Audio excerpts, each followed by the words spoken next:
now rocking with the hottest boxing podcast in the land with your host, Coach Malachi Williams. True.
For the thousands in attendance and the millions watching around the world, ladies and gentlemen, let's get ready to rumble!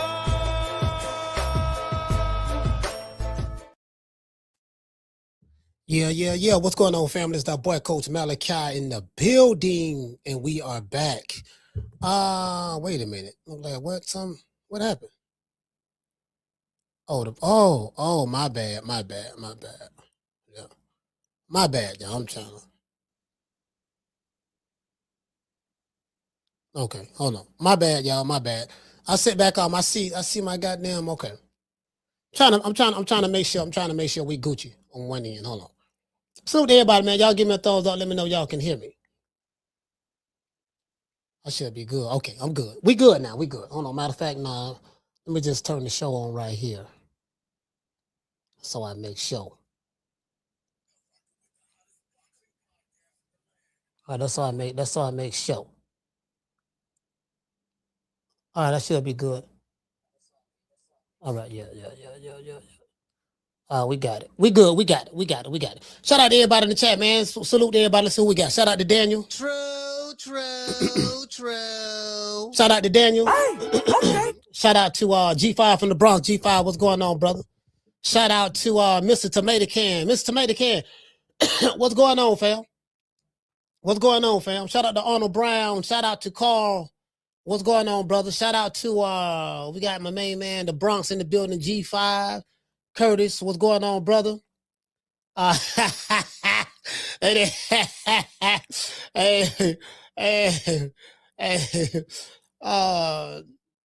Hey, that dog go, hey, Curtis, man, stole him out, man. Curtis stole him out, man.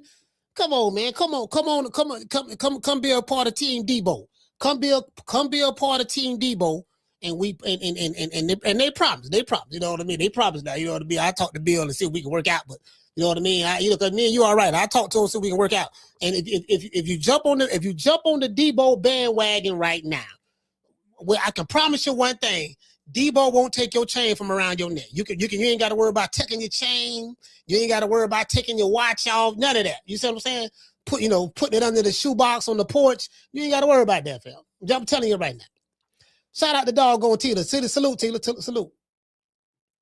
Yeah, man. Got a new interview coming up. I got a couple of new interviews coming up soon. I ain't gonna put the word out there. I'm just gonna, you know what I mean? Y'all just be on the lookout. Arnold Brown he boy told that ninja from Philly to say his name. Yeah. I hear all that. See. Put it this way, right? I'm gonna let y'all know this. I laugh, right? Because I know a lot of these dudes online outside of Philadelphia don't know what's going on. These niggas just hating just to be hating. Just saying what you know what I mean? And I get that. I mean, they ain't making no money. They're making chicken change, but I do know that because I pretty much know what everybody making them up. Like I can, that's another story. You ain't got to look at nobody's back office. You know what I mean? But I ain't gonna tell how I do that. And I got receipts. And I have receipts. I can literally physically show tangible receipts. You know what I mean? So anyways, not necessarily, Cash App, stuff like that, but you can see what that channel generates. But that's neither here nor there. So, so I do get the business model. I mean, I get that, but them niggas, anybody outside of Philly, they don't know what that situation about. There's a Philly don't like Bud, right? And this shit go all the way back to the amateurs. You know what I mean? So I'm not saying everybody from Philly, but for the most part, that boxing scene, they don't like them at all. You know what I mean? Based on some shit that happened in the amateurs. And that's all that shit is. All these other niggas, they just was riding. They just was so pro PBC and riding reverse cowgirling the PBC so much, and then they became diehard Arrow fans, became radical. Diehard Wilder fans became radical. Then Boots is over there affiliated with the PBC, so up under them. He wasn't assigned to him, but he fought on their cards all the time. For the not all the time, but a good portion of his career, he fought on their cards and stuff like that. So it's a whole lot. So I get cause I spoke to Bud yesterday. Like I spoke to him yesterday. You see what I'm saying? So I know what that shit about. I know. Then I got a good brother I talked to. He a cool brother out of Philly. He let me know what that situation was about. Cause I didn't even know. He told me, say, man, that's what this shit about. Then he told me the story. He told me the backstory. I was like, oh, cause I didn't know what it was. Then when he told me, then I confirmed. Yeah, I was like, oh, okay. So that's all that shit was. All the other shit, all the other shit just ain't. I mean, it just talk. It just must talk going both ways. I mean, ain't shit gonna happen. Hey, we know that.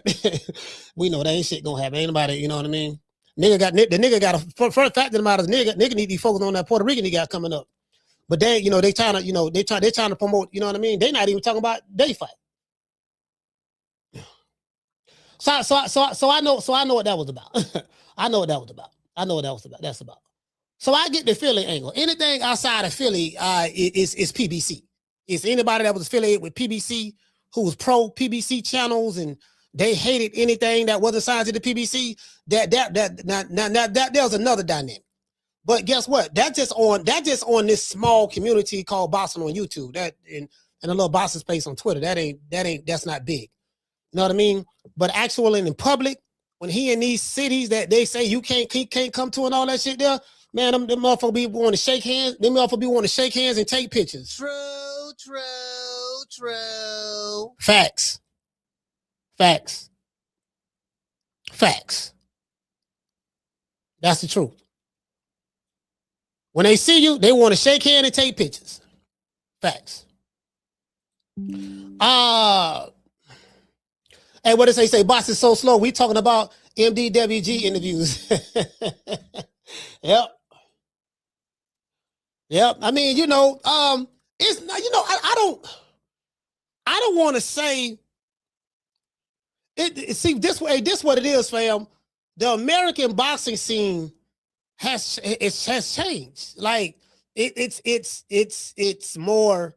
And if you've been following this, if you've been subscribed to this channel, or even if you're not a subscriber, you just listen to the channel for years, I could pull up countless videos, live shows I've done, and even some videos where I said in 2022, and I reiterated it in 2023, and I reiterated it throughout 2024 and 25, and now I say, look, this shit we finna be covering fights on Twitter, Jake Paul and this shit. We got a lot of these influencer boxing fans that's in boxing right now, and what's here now is the streaming boxing fans, because what happened is you got the influencers, they streaming as well. And then if you got any type of influencer, and influencers, they all like what? The so-called popular person. That's what this is about. So that's why I told her, I'm not finna be arguing with these lame ass niggas about boxing. These niggas don't know a check hook from a fish hook. They don't know the historical aspect. They be talking loud, slick, and wrong. True. And I get it. You know what I mean? They got to pander to their Mexican audience, or their black audience, or They got it. Nah, I ain't gonna say that. Nah, I ain't gonna say that. Oh, Lord have mercy, but I just caught myself. Anyway, shout out to Daniel. He said he said Ramon. No, you talking to Ramon? Ramon, what's up, fam? What's up, fam? Gotta control myself. Boy, almost, boy, I'm trying to tell you, boy.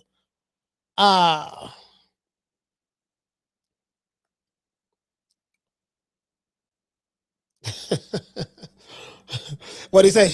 He said, I'm a black powerhouse. Yet you are here in my chat. So I appreciate you. True. Appreciate you, powerhouse. Appreciate you, buddy. Appreciate you.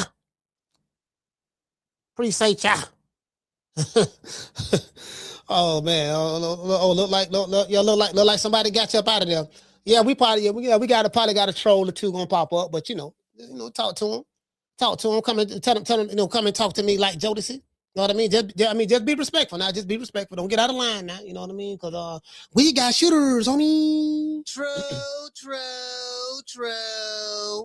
Yep. So that's what it is. So that's what it is. That's what's going on. So I'm like, again, like this shit here is all about just a bunch of rage bait. You know what rage bait is?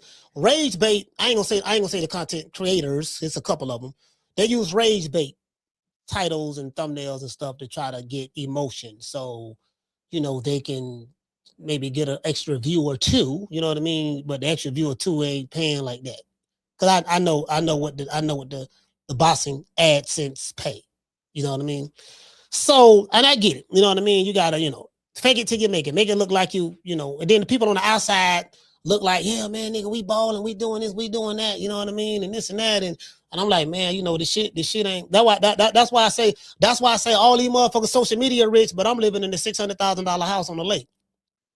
And I ain't social media rich at all. So that's all I'm saying. You know what I mean? I hear what you're saying, you know what I mean? But how you living, nigga? Outside of YouTube. Shout out to Schoolo. He say they don't know Tenderonis. He say they don't know the Tenderonis don't play over here. Hey, shout out to Curtis. What's up, man? He say, Coach, which one is more shocking? He say Daniel winning the knockouts or David Benavidez getting KO by the school? Oh, David getting KO by the school teacher. You say, what you mean? You talking about Daniel Daniel Dubois? No, Daniel Dubois winning by knockout, not shocking. Remember, I had initially picked on Daniel Dubois to win. I say, man, matter of fact, I said, I'm hoping Dubois win. I want Dubois to win because the man showed he overcame adversity. Some people were saying he quit, this and that, and all that stuff there. And I was like, man, this matchup, I was like, this is a 50-50 fight. Now, somebody in the chat did say that they were like, yeah, man, but Daniel Dubois ain't got no heart, he'll quit. I was like, I see what you saying on that. I can hear that, but yet and still, Fabio Waterley he ain't got no defense. He blocked punches with his face. And we saw that. The jab was right there. So I would say David Morel. I never thought highly of David Morel. He was over there with the PBC. I knew he wasn't fighting anybody, and I know he's a PBC hype job, and so they hyped him up, put David Benavidez in there, and he had one YouTube channel that was a fan of his. That was Ace Money. Ace Money was talking about something. Morel, we Morel over here. hey, but these fans are so passionate. True.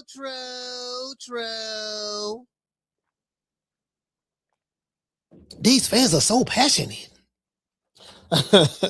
You get what I'm saying? You know what? It's like this here, right? It's one thing I do say about Canelo. And me personally, I like Canelo. Canelo's a good fighter. I like him, he's a good fighter. And but Canelo, he kind of like, Canelo just, Bud when he get fed up, he gonna snap. You gonna know he's serious. You know what I mean? So, but it is, but Canelo, like, motherfucker be flying somewhere in this jet. He on a golf course. Hey, 80. Well, and Eddie Reynoso in the gym training, and Jaime Munguia, I heard he on the power pellets. I don't know how true that is, but Lord have mercy, his last fight, boy, showing up look like it. And then, Canelo out there golfing and shit. Hey, what that puto say? Looking, you're going par 9. You know what I mean? 9. Okay, so hold on. He's saying, Yes, cabrón. You know what I mean? Hey, you get what I'm saying? Hold on, what did that puto? Hey, Canelo, yeah, what's up? Hey, it's a puto on X saying this. I be telling. Now I'm gonna tell you, motherfucker, who really gonna be on the scene, Birdie. But Birdie the boss, Birdie gonna be on the scene. Birdie want all the smoke. he don't give a damn. Anyway, but shout out to doggone Curtis. He said Bill Haney need to find out what Hyman was using. Hey, look here, man. Hey, check this out. Hey, Curtis. Boy, they telling me the money real. I went on my inspect the gadget. I went in inspect the gadget mode. Now hold on, sorry about that. I didn't know my light was too dark. Hey, Curtis, now you know what Timothy Bradley said now. Now you know what Timothy Bradley dropped that video. You heard what Timothy Bradley said, goddamn it, he said the money real. That's what Tim Bradley said. So I said, let me make a call or two. I know a little something. I got some connections that I would never reveal. You know what I mean? I got some connections. Let me go ahead and make a call or two and find out what's happening. But I'm like, you know what I mean? Now, I'm not going to lie to you. I got to be honest and transparent as possible. I don't know if Devin Haney is personally going to get $100 million, like a contract, and they say $100 million. Here you go. Sign right here. And these are the stipulations. You got to fight. You know what I mean? Because, again, so, but I'm hearing this for a lot of goddamn money. But I'm hearing this of course, it's a multi-fight deal, multi-years, of course. And for what I'm hearing, it's not necessarily specific to you have to fight. Because I would like, for some motherfucker that want to give you some kind of money like that, or give you a deal like that, you must got to fight. Okay, now my nigga, you now for that $100 million now, dog, you gonna fight King Kong. Okay, you gotta fight Mothra. You gotta fight Bam Bam Bigelow. Shorty Big Nuts 22-0 in the hood. Now 17 knockouts. You gotta fight He-Man. You gotta fight Skeletor. You gotta fight Mumra. You gotta fight Lion-O and all of the Thundercats. They said you gotta fight the Smurfs. You know what I mean? So we trying to, you know what I mean? I'm trying to figure out, you know what I mean? Like, so I can't sit here and pull y'all leg on that. You know me, but I'm hearing, I reached out to my people who really, really close to the situation. I saw some paperwork. I ain't gonna say what I saw, but I saw I'm telling you, I saw some paperwork, dog. Listen, all bullshit aside, I'm dead ass serious. I saw some paperwork. That's all I'm gonna say. I ain't gonna say no more. That's all I'm gonna say. I saw some paperwork. You know what I'm saying? So. And I ain't talking about no snitch papers neither. Shout out to Akila. What you say? Akila talking to Tony Montana. Tony Montana, what's happening, fam? He said, and it's from Zuffa. Yes, it's Zuffa. It is Zuffa. Yes, I confirmed that. Shout out to Bruce Gas. Shout out to Bruce Gas in this BI. Shout out to Tony Montana. You know what I mean? We got Bruce Gas, Tony Montana. We got the lovely Tila. Yes, we do. You see what I'm saying? How you doing, Tila? Anyways, so I got a couple of interviews dropping. Y'all be on the lookout. You see what I'm saying? So, anyways, shout out to Cool Boy. He said, I thought Hot Rod beat Morel. Hey, all I know, Morel got beat by a school teacher. Now they say he was winning. Because I ain't seen the fight yet. They say he was winning, but the school teacher brought the ruler and the number 2 pencil with him that night. He had a ruler, a number 2 pencil, and an old school wooden paddle. Back when students used to get paddlings when I was going to school, right? In elementary. Yeah, it was an old school that there. You see what I'm saying? So that's what they say. He passed the test. They say he was losing but then he passed the test at the end. He finished strong. It ain't how you start, it's how you finish. You dig? Anyways, today's show. Tim Bradley confirms Haney's $100 million deal. He said it's real. That's what Tim Bradley said. You see what I'm saying? Now y'all can say Tim capping and all that stuff there. You have a right to feel that way. I really don't. I don't have an emotional attachment. Again, I don't have an emotional dog in the race.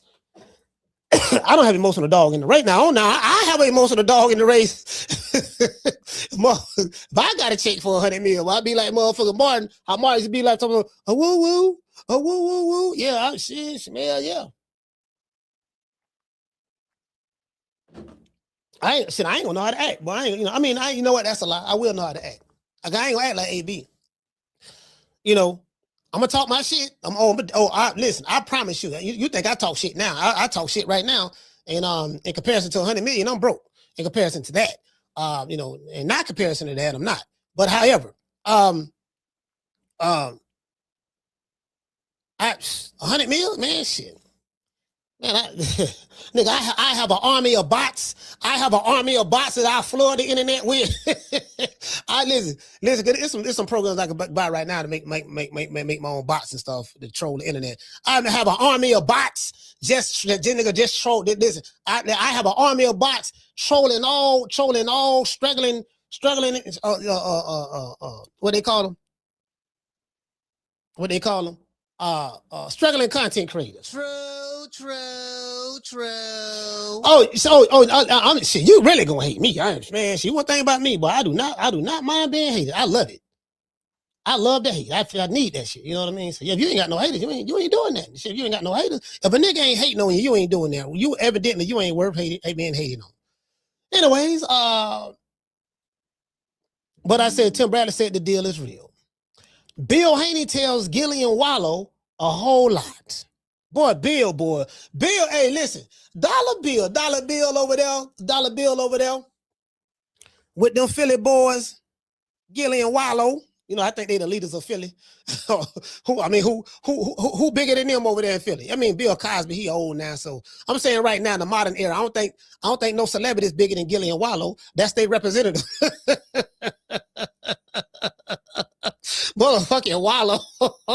Walo, hey, I ain't gonna lie, dog. Walo, just a few years younger than me. Boy, he act like, God damn. He act like these niggas on like if he wasn't famous and he was online in the chat arguing with a nigga, he would be one of them niggas arguing passionately in all caps, probably sending gun emojis and everything. True. Yeah. You can tell he that nigga. You can tell how he about Philly. He do. Hey, goddamn Cam Newton say he called Walo a mascot. He said, this nigga be doing it. This nigga be dancing for Philly. Boy, that's a fanatic there. But hey, he would try to clown Cam Newton. Cam called him a mascot. I say I ain't look at it like that, right? I say, damn, he is a man. Damn. But Gillie funny though. Gillie funny. Gillie funny. Yeah, he funny. Hey, he funny. He funny to get money. So one thing about me, I don't hate on no nigga getting no money. You know what I mean? So yeah, but I'm gonna tell y'all something. For all of those who hate Devin Haney, for all your YouTube channels who your whole premise, the few dollars, the couple dollars you get, a few $100 you get a month on YouTube. Your whole premise. But if you think you hate Devin Haney now, you really gonna hate him in a few more minutes. In a few more minutes, just save it up. Just hold up the hate. Just hold it up. You might get a stroke or something now, but I'm just saying now. I know what I saw. Anyways, welcome back to TRU Media Podcast. Well, we're talking boxing, the drama, comedy, entertainment, and the madness that comes with grown men arguing over somebody else's money. True. I be seeing these niggas be arguing vehemently. I'm talking about, bro, these dudes be doing 25, 30-hour live shows. Nigga, I was on the live show for 30 hours straight arguing. Like, these dudes be like, okay, like you got the Julio Fulio trial, that's over with. The YNs that did that dumb ass shit, they finna get the death penalty. The couple of them was crying already. With the light skin, he's Spanish. I don't know if he was Puerto Rican or what, but he crying already. He crying. Like, look here, baby boy, don't cry now. Don't do not cry now. See, pivot a little bit. The YNs, this what you got to do. You got to show the niggas that, because you older niggas like Boosie who be getting that, like you got that little. They say you got a little 16-year-old to commit them unalivings for you. Now he doing life in prison because you ain't do it yourself. You convinced a young kid to throw his life away. That's what they say. I don't know how true that is, but that's what they say. You know what I mean? But if it's true, well, you a certified shitty though. True. But however, you know, and see the older niggas are convinced a young nigga to go crash out. Crashing out is when you throw your life away while destroying the other person's life. And then what they don't understand is, I would like to talk to you young YNs, because I look at you YNs as a deadly disease. Anything that you come encounter with in society, you destroy, you bring death and destruction. That's how I look at you. So now, don't do the crime if you can't do the time. You want to do the crime, glorify the criminal activity, but when it's time to do that time, you in the courtroom crying. When the prosecutor asks you a question, you saying yes, ma'am, and no, ma'am. The word nigga don't even enter your vocabulary when you in the white folks courtroom.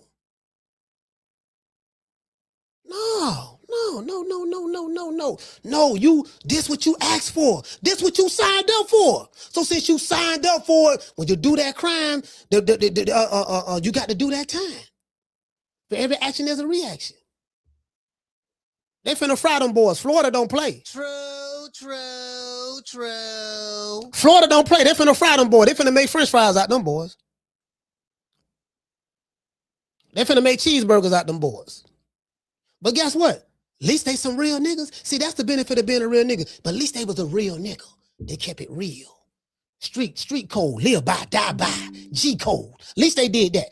Anyways, today we're going to talk about Bill Haney, Devin Haney, Gillie Wallo, Tim Bradley, and the $100 million boxing deal that everybody in boxing,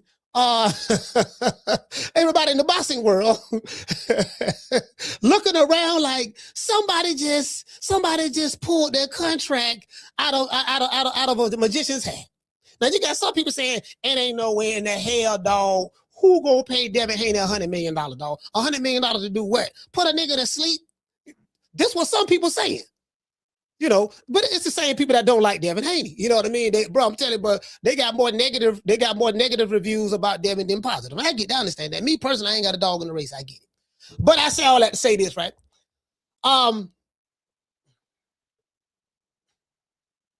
You're gonna have a whole lot more to hate on in a minute.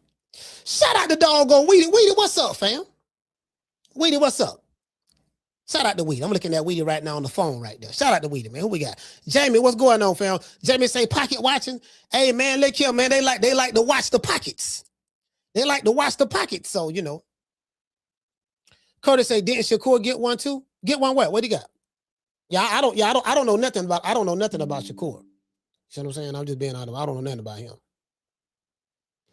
Hey, Mr. Tomato Can, he said, I don't understand how where my dog at? Where my dog? Hey, hold on. Hey, shout out to HLT. Wait. Hold on. Mr. Tomato Can said, I don't understand how a fighter's money is someone else's problem. Is anyone's problems? Is anybody else's problem? He said, these fans are something else. Bro, listen. Hey, Mr. Tomato Can. I didn't understand it.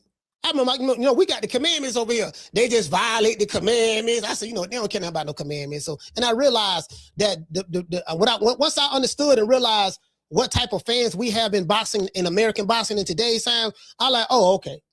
Because see, I got an old school criteria, but the old school criteria don't fit in the celebrity boxing era, the influencer boxing era, the social media boxing era, or the streaming era. It don't fit in this era. But like these some jitterbugs, fam. Born in the late 90s, early 2000s, and then some of them. But then you got some of the older cats that's a little older than them. They was born in probably like 1990. And then you got some old Cresties. You got some old Cresties that's older than me. All they do is hate. I'm like, dog, you too old to be hating, dog. Like your whole channel about hating on these same dude, bro. Your whole channel, nigga, you 60.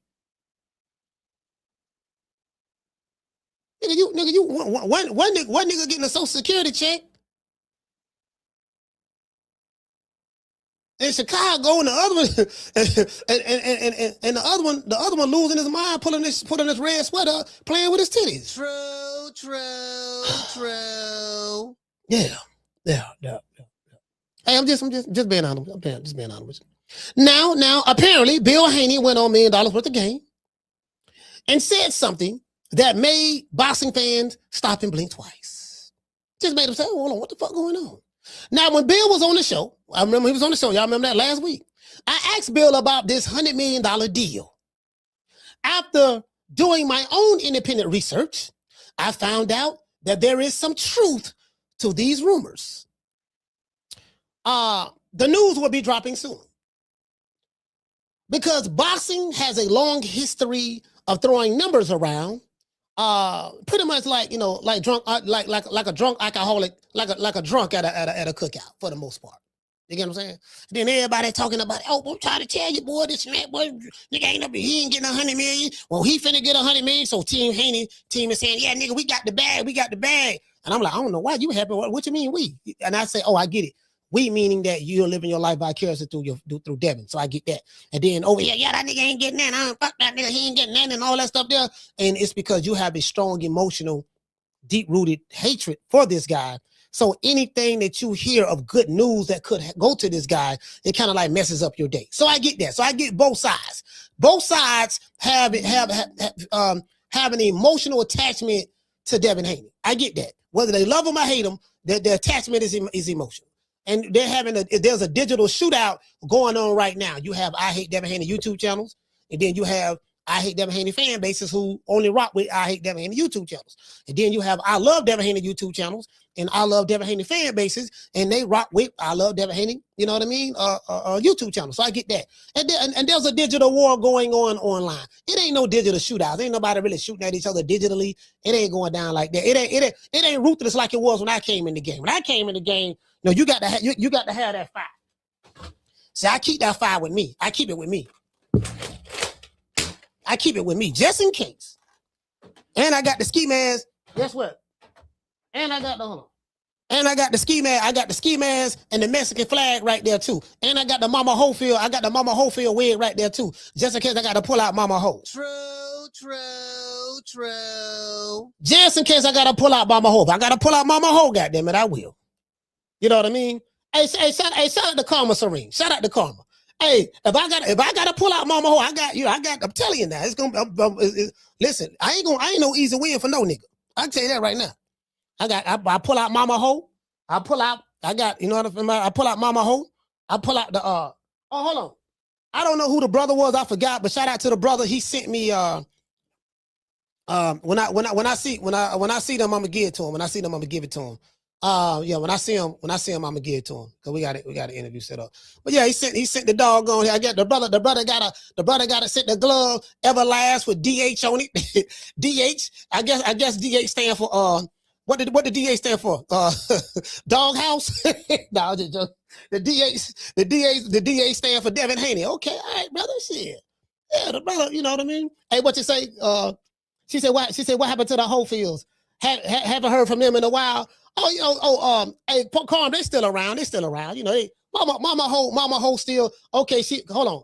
Karma Serene say she ain't heard from Mama Ho. You know, they ain't been around in a while. So since you ain't heard from them, sis, let me go ahead and since you miss them, let me go ahead and reintroduce you to him. I've been told y'all when Floyd go in that ring, it ain't Floyd in that ring. Oh, you did say that. It's a spirit from us hypnotizing him since he was a kid. Bruh. Listen to the rhythm of the chimes. Listen to the rhythm of my voice. You are going into the deepest part of your sleep. To have him, when he go in that ring, he black out. He's not in there. Bruh. Similar to if you read the book of Jesus, when they having a dinner, and he tell Judas to go do what he got to do, and Judas says no, and he give Judas a piece of bread, and then the spirit jump in Judas, then he go do what he had to do. Open your eyes. In the innermost reaches of your heart, you are a tiger.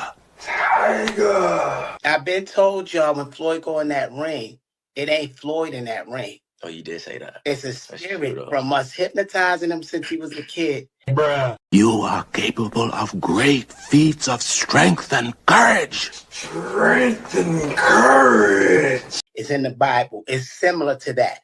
That's why when Floyd, after the fight, when he calmed down, he's emotional. He like, I did that to my friend. Because now the real Floyd is there, but in that ring, you know, he's this beast. So, hey, bro, come on now, dog. Come on, man. You can beat any fighter in the world. You will win the championship. Back to the punch. I think Floyd would have damn near killed that man. Yeah, it wasn't Floyd in there. Bruh. Out of sight. You will win over 40th Street Black. Win. Win. Invincible. Win. Mean. Win. Downright nasty with strength.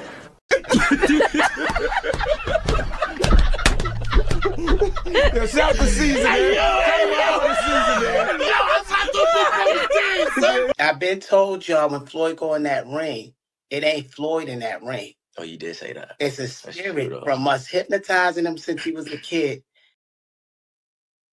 Yeah, shout out to my sister Commissary. I know you wanted to feel the spirit, sis. hey, Calm. It's a spirit. See, hold on. Let me see what this shit work. See, can I hypnotize y'all right quick? Hold on. I want y'all to look at these. Look at all these balls right here, right? Hold on. Wait. Hold on. Let me hypnotize the chat right quick. Now, y'all watch. Stop doing what you're doing. If you at work, if you're driving the truck, I would just stop. Pull over to the side. I'm finna hypnotize you. Just watch. Okay, all right, now, keep looking at the metal balls. Now, you will be a zombie. I tell you what, when you go back in the ring and next time you fight digitally online, you will represent for your favorite fighter to the best of your capabilities. Best of capabilities. You get what I'm saying? So I just had to hypnotize y'all right quick. You know what I mean? I know y'all ain't never been hypnotized, so, you know, this is the first show. Yeah, we do it all over here. We hypnotize. We do requests. You know what I mean? Like, you know, the hottest song in the country right now, well, hottest song at the liquor store is this song right here, Snowbody Love. See your eyes shining, she's my snow bunny, please.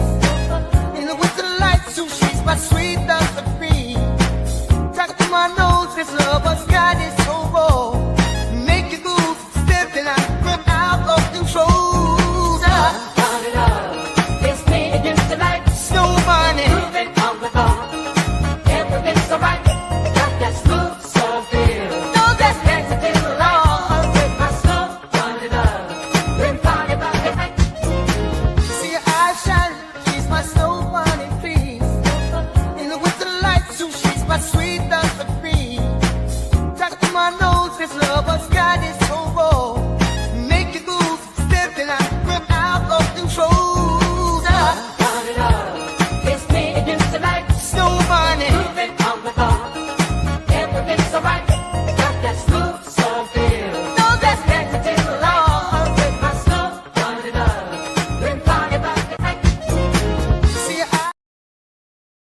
Yeah, man. With Snowbody Love. Let's give Snowbody Love a round of applause.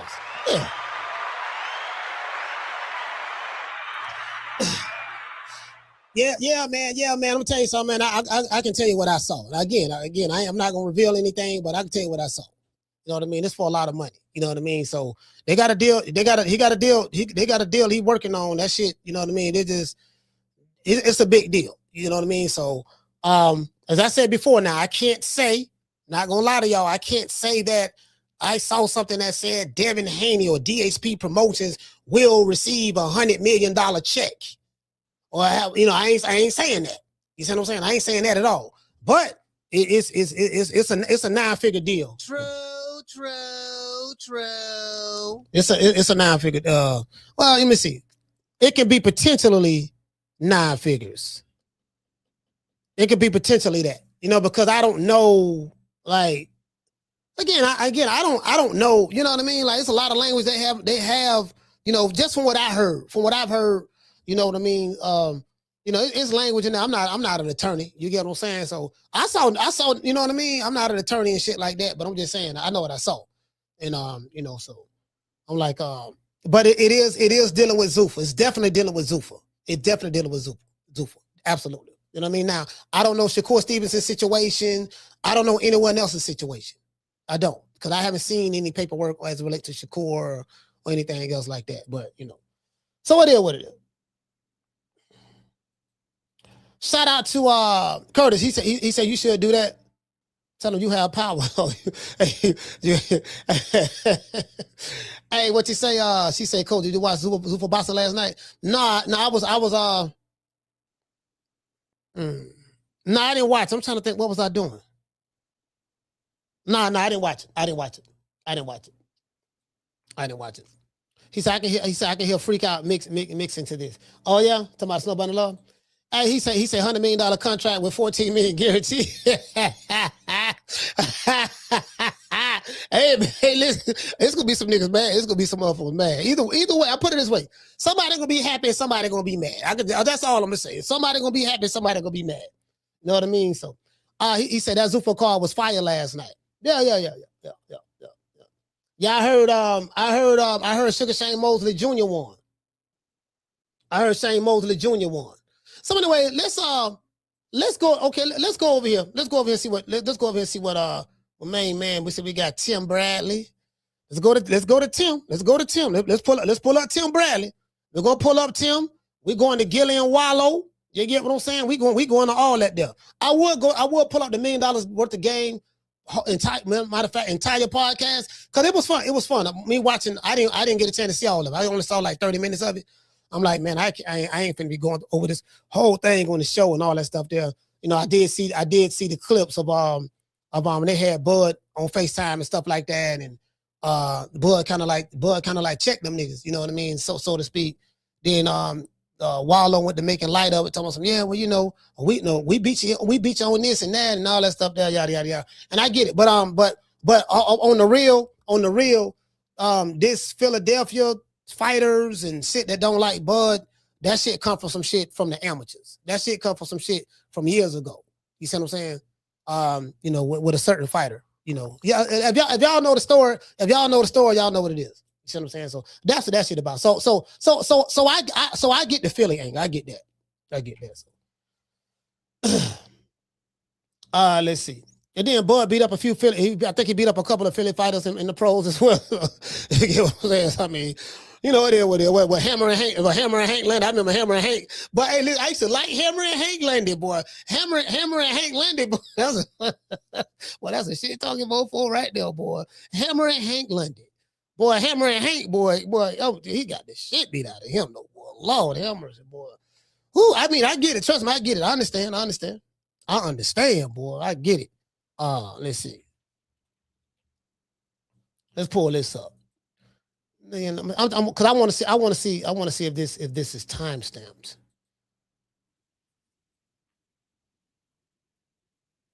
No, it's not time stamped. Nah. Yes, I'm like, bro, all this money they making?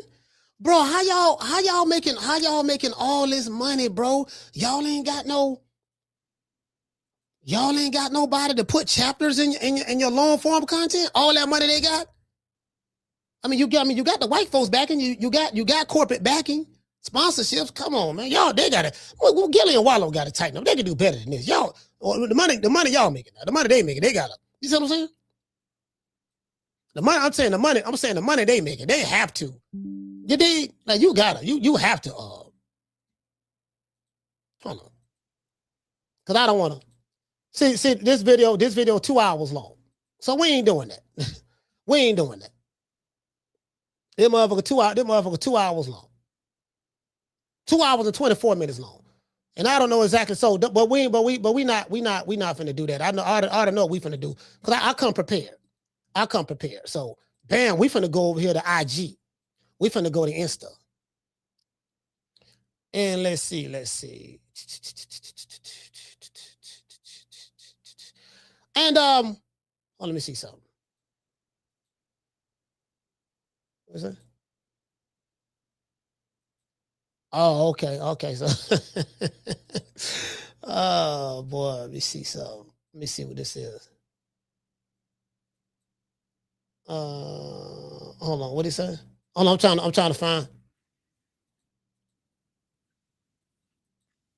Hold on. Okay. That's no. I don't even want to talk about that one yet. I'm looking right here. Okay, this the one with Bud.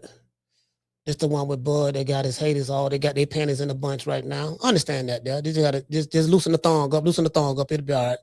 It'll help get rid of that yeast infection. Let's see.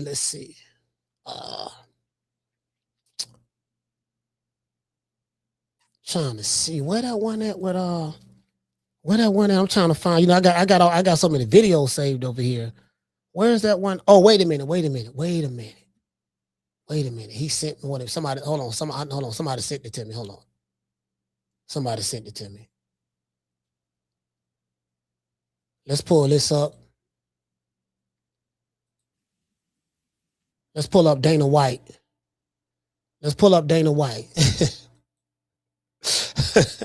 You know, I'm hearing a whole lot of projecting too. And I get that. And I tell motherfuckers time and time again, sometimes you can hate them. Let me tell y'all something. Sometimes you can hate a mofo so much that you hate them to success. Like the hate works both ways. The hate can work against you, and the hate can work for you. It's like a tide. You see what I'm saying? It's like a tide. So yeah, that shit work both. Sometimes you can hate them. Anybody been following me for a long time, you know that's the saying that I coined. Sometimes you can hate a motherfucker so much you hate them to success, and that's what it is. It's like the parable with the donkey in the ditch in the Bible. You had a bunch of people walking by the donkey. They saw him in the ditch. They went to casting stones. Casting stones is when you go to talking about other people's flaws and the shit that they're going through in their life and all that stuff there. But yet you got those same flaws and not more. Because you know something about that individual, you cast the stones at them, but just a whole lot of shit that people don't even know about you that you got going on at home or somewhere else. Did you get what I'm saying? So what happens is the donkey was in the ditch and everybody was looking at the donkey, laughing, mocking them, and they kept throwing stones at him. As you probably say, oh, that's bad. They throwing stones at the donkey, hitting them with the rocks and stuff, hitting them with the stones, and man, it's messed up. So over a period of time, the people who kept casting stones at the donkey, they was throwing so many stones at him over a period of time that the ditch filled up with the stones, and the donkey was able to walk out the ditch thanks to the help of the people who was casting stones at him. True.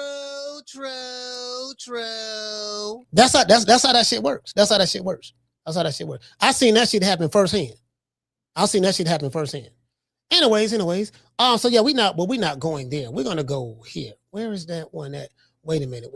Where is that one at?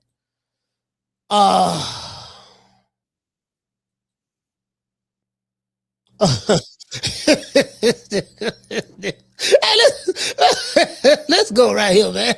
Hey, let me tell you something. Hey, when this dude let me tell you something. One thing I learned about Bill Haney.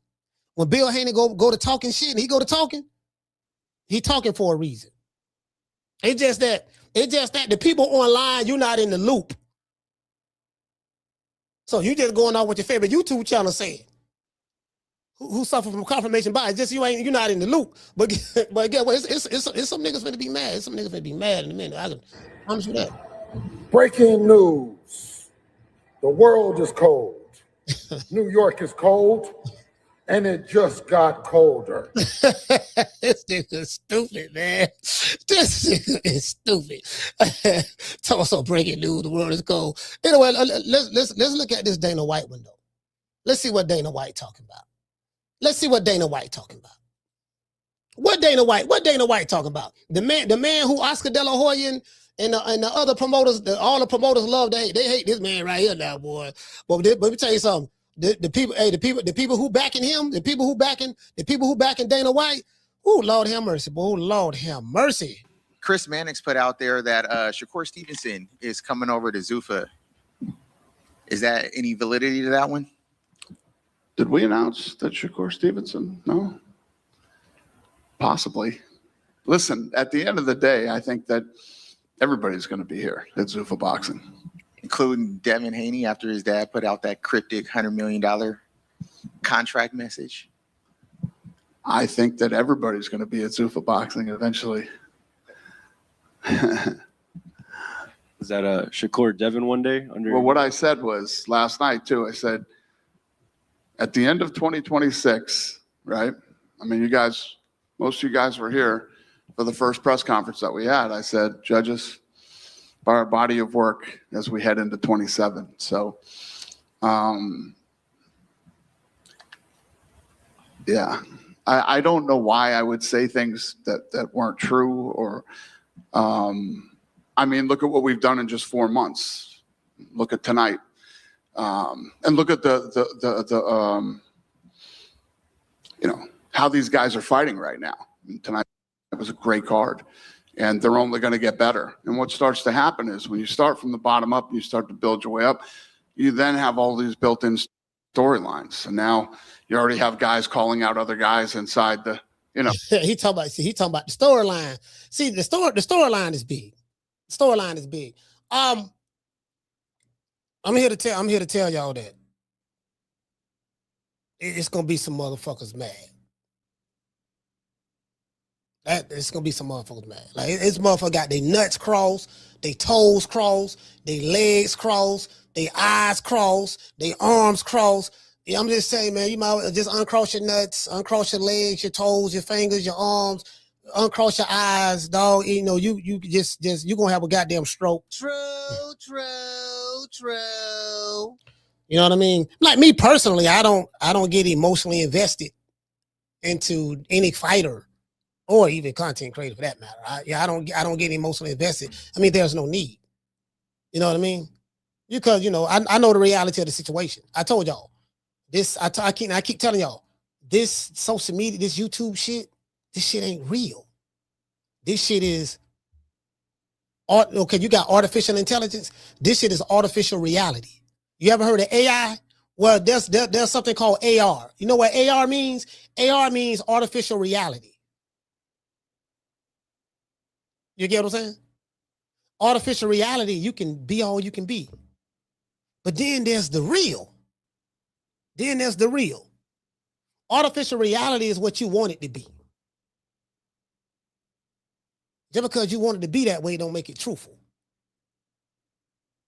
The reality is, y'all. If the reality is, it's gonna. Matter of fact, hold on. Let's do this. Hold on. Let me get on this phone. Let's see who can I get on the phone right quick. Matter of fact, y'all remind me to make a couple of phone calls. Make a couple of phone calls right quick. See, can I get these boys? Can I get these boys on here and see what's happening? Let's see where we at. Go right there. And again, I don't want to. Oh man, hold on. Wait a minute. This got to be AI, dog. Man, somebody sent me a video. Whoa. Somebody sent me a video of Clarissa Shields. Oh my, no, man.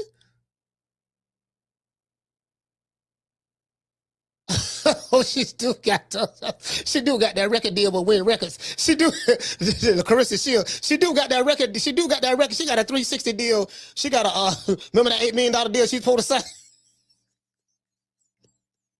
Well, $7 million of that $8 million was supposed to come from Win Records. So she got a couple of albums and singles and mixtapes that she got to put together. So you know what I'm saying? Her and Pat Poose is the producer of the album. He producing the shit. So you know, hey, yeah.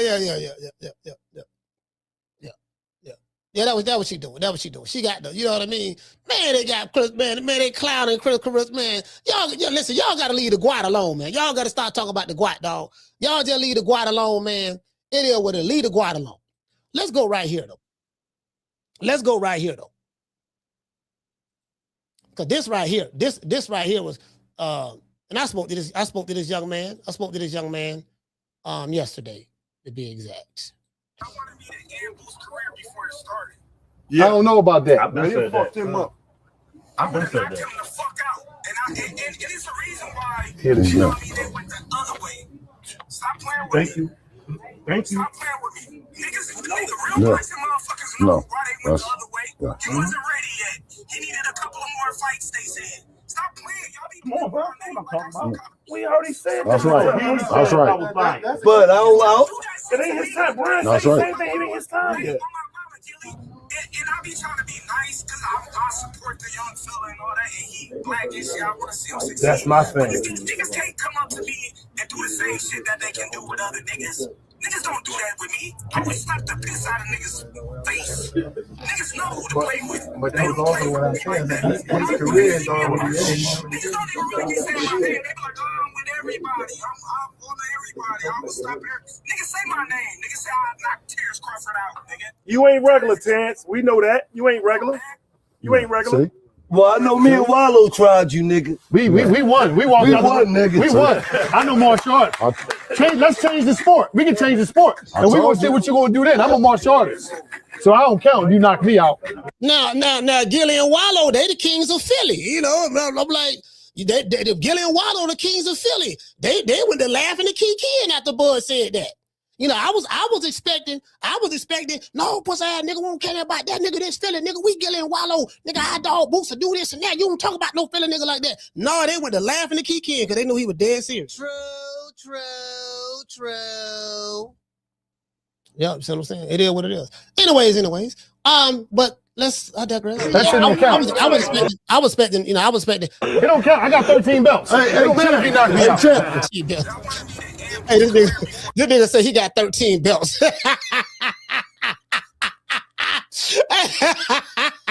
He said he got 13 belts. Yeah, dog, I got 13 belts, dog. You see what I'm saying? Black belt. See what I'm saying? I got the black belt. You see, I got the orange belt, the red belt, the tangerine belt. I got the yellow belt, the white belt, the purple belt, the gold belt. I have the maroon belt, the burgundy belt.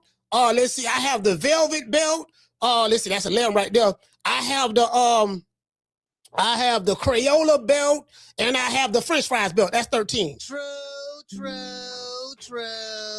Now, we fight and I lose, you ain't gonna win all my belts. I'm just gonna put one belt up on that's gonna be on the line. So if I lose, I still got 12 more belts. I ain't never heard no shit like that. Never. You get what I'm saying? So, let's see. Who is this?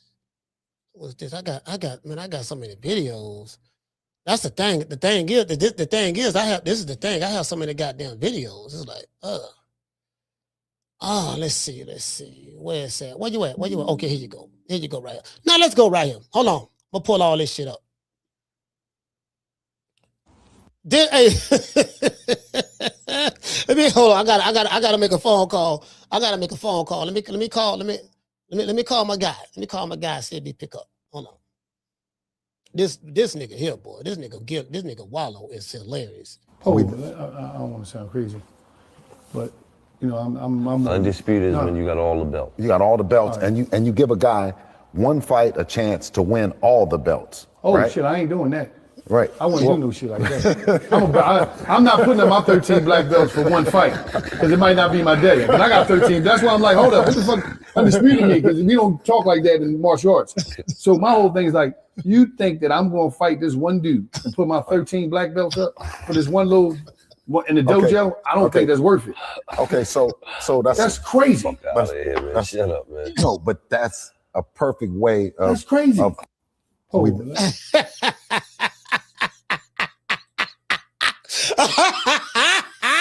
Boy, just imagine, hey Jamie, just imagine being a multi-division world champion, and you're in a fight, you're multi-division world champion, and you in a fight, and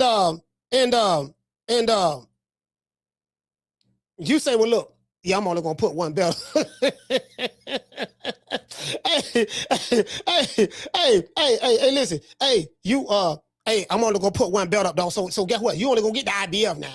I knocked them out, dog. Beat them. Yeah, see, I had the ring, the IBF, the WBO, the WBC, and the WBA, and I got the IBO belt. I got that one there too. So check it out, though. So what we gonna do? I'm gonna put the IBO for grabs. If you beat me, you can get the IBO. I'm still. Hey, look here. Hey, yeah, dog. So I'm still undisputed, dog. Cause I ain't lose none of the major ones now. I lost the IBO. He can have that. You know what I mean? I ain't really caring about that belt anyways. Yeah, you get what I'm saying? So, hey, how you go? Hey, bro, that's not even possible. That's not even possible. Hold on. Let's see what's up. What do you do? All right, here you go. Okay, here go Bill. Nah, but they got something cooking though. They got some. No, I'm telling you. And you know that I mean that's all I can say. I know what I saw. So you know what I mean. I done spoke to about 5 people about this shit, and I know what I saw. So y'all just stay tuned. Davis. Coach Calvin and Coach Kenny, now is the time. You can come over here and join the winning side because we still working and we still winning. 33-0. Now, guess what? What? You know that Range Rover I got out there, Dev just got that for me. And the business. Come on, man. It's big business over here. If Tank don't want to be a part of it, man, Coach Calvin and Kenny, they at least can keep working. Hello? Yeah, that's what an Oakland player going to do. He going to give him an opportunity. Now, if Tank's still in the business, then let's get it on. He's on the list. He's like at the top of the motherfucker. But if he ain't working, and I think Coach Kenny said he was in the celebrity boxing. Now, y'all might need to bring me in on that shit, though, because y'all in that celebrity You boxing. against Coach Kenny? Coach Kenny's a heavyweight. Oh. Tank Davis.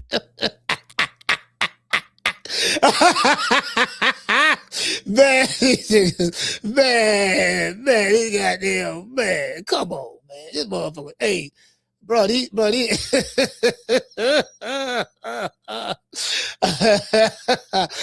right. I digress. Let's see what else we got. Keyshawn Davis. All right. Okay. They talking about Keyshawn right here. He talking about Keyshawn. Regular night. He talking about the businessman. Businessman? Uh-huh. Come on, man. Don't do that. Hey, listen. A regular night. Where? I mean, listen, sometimes it's... You said a regular night. Sometimes. That ain't no regular night. Okay, That's a fucking hangover. Listen, as many bad business nights as I done had to deal with, because he's bad business. It's not good business, because every time I've tried to do business with him and talk to him, he's somehow went the other way. I think the better way to do business is to talk to Jay. Keyshawn Davis. Oh, he talking about Jay Prince. Talk to Jay Prince. Talk to James. Yeah, because Jay. Yeah, they say, Jay Prince a nice guy. He's a nice guy. I met him a few times. He's a nice guy. You get what I'm saying? I don't know about all that mob tie shit. I don't know what that's about, but I, you know what I mean? But he seemed to be a nice guy. Where is that? Damn, I'm trying to find that other video. Somebody has sent me that other video. I'm trying to find it right now. Hold on. Let me check my email. It might be in my email. Y'all bear with me one moment. I'm looking for a video. It might be in my email. Let me see. And then I'm gonna drop the phone lines. No. I gotta make a phone call. Yeah, I gotta call somebody. I gotta call somebody that knows somebody that knows somebody that knows somebody. Let's see. Who the fuck is this? All right, let's go ahead and delete that. I got something for that. Oh, I got something for you, boy.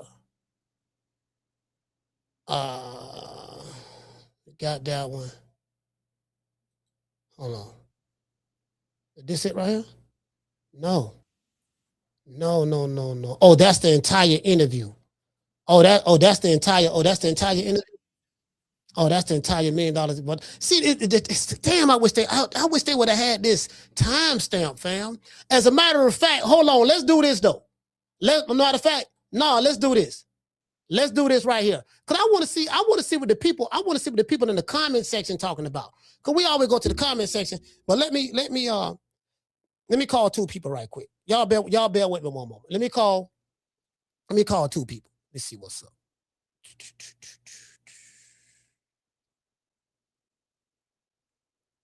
See if he answer the phone.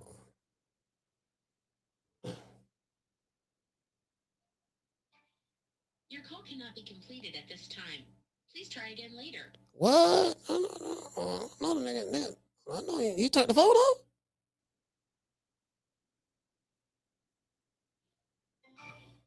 Your call cannot be. Okay, my call cannot be completed at this time. Hold on, let me see what's up. My phone on. I know goddamn well my phone. Hold on. Let me see what's up. Should I pay my phone bill?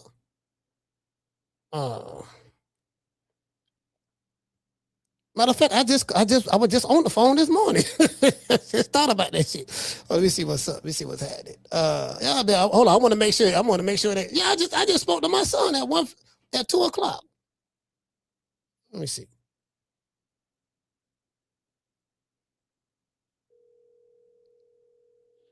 Okay.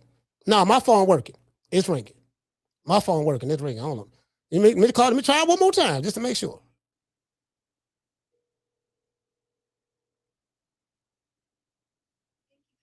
All right, shit. All right, okay, so he answered the phone. Damn, his phone off? God damn, this nigga supposed to be a Hall of Famer. How your phone off? He must have changed the number. He had to. He had to change the number. Y'all, hold on. Let me see, can I get him on there?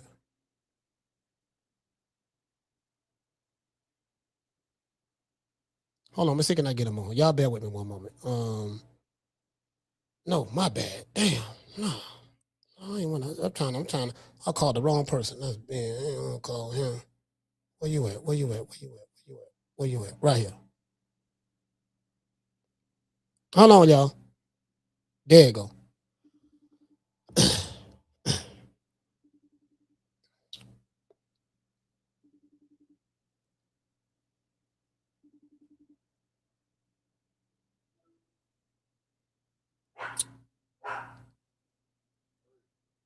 Bill, what's going on, brother? Can you hear me? Yes, sir. Hold on. Yeah, I'm glad you did that. Hold on, hold on, Bill. I'm trying to make sure. Oh, there you go, right there. Hold on. I'm live on air. I want to make sure. Damn, it's not allowing me to. Come on, fam. My audio. Hold on, Bill. I'm trying to make sure the people can hear you, man, because I tried to call somebody else. I think they. I knew my phone was on and your phone was on. I don't know who else it is. Was you trying to call Gray? Because you know what I mean. If it was Gray's phone line off, I'd keep trying to. We can. We can come together as a community, man. You know what I mean? Let's phone back on. Hey. Bus ticket. Hey, this nigga right here. That's Bill. Hey, look. Hey, Bill. Let me. For some reason, it's not allowing me to pass the call. So let me call you back, just straight, regular. All right. Yeah. Let me call him regular, y'all. God, I was trying to call trying to call somebody else. Oh, I know why. Oh no, hold on. Hey, Bill, I think I know what the problem was. My bad. I know what the problem was. I know why. Yeah, I'm gonna hit you right back. Hold on. My bad, y'all. Cause I got some questions. I got some questions we need to ask. And y'all know me. I'm gonna go straight for the juggler. I'm going straight for the juggler. No. Fuck. My nigga. I can't believe I did that shit. No. All right, there you go. There you go right there. My bad, y'all. I ain't smoked no damn weed. I ain't like I'm high, nothing. All right, cool. Here we go. All right, y'all, hold on. Call Dollar Bill right now. He got some splaining to do. There you go. All right, the people can hear you. All right, yeah, because listen, I don't know if we were going to have to choke out one of your technicians or your operating equipment operator or what. Because let's go for the juggler, Coach. Give me something hard that the people want to hear, man. What's going on, man? Man, the people. No softballs, man. Pause. Man, look, the people. Some of the people say you full of shit. They say you capping. There is no $100 million. Hold on, I'm gonna let everybody know you on the phone. There is no. I got your name on the screen. There is no $100 million. You just bluffing. You's a jive turkey. You's a ham bone. You's a liar. Are they saying all of that there? They making videos about you on YouTube, all that there. What you say about what this $100 million deal? I saw something. I ain't gonna tell you what I saw, but I saw something. I know them from what I saw. I know the money real. So what say you about that, man? Because when the news gonna come out, or you just pump faking? What's up? Hey, listen, hold on one second, so I could give them the news that they can use, so they're not confused. All right, now.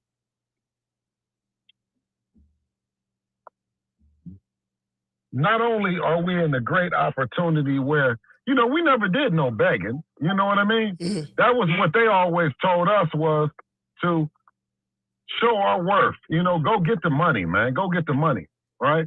When you talk about people that want to put on the biggest and the best fights, we want to be involved with them. And we have an opportunity. Of course, I'm not at liberty to do no announcement other than the ones that they've been hearing, the rumors that they've been hearing. But, you bet against us, that's not a good bet. Okay. So, we got some big fights. I'm hearing about Shakur. I heard what Tim Bradley said. I want to address that because Tim Bradley shot a video and he said that the money is real. He said that, I'm going to tell y'all, a lot of y'all going to be mad, but the money is real. I have no reason to believe that Bill Haney would just, make something up like that. He said that when Bill go to talking, he got something. And you don't talk unless you got something. So what does Tim Bradley know that don't nobody else know? Because Tim said it with his chest.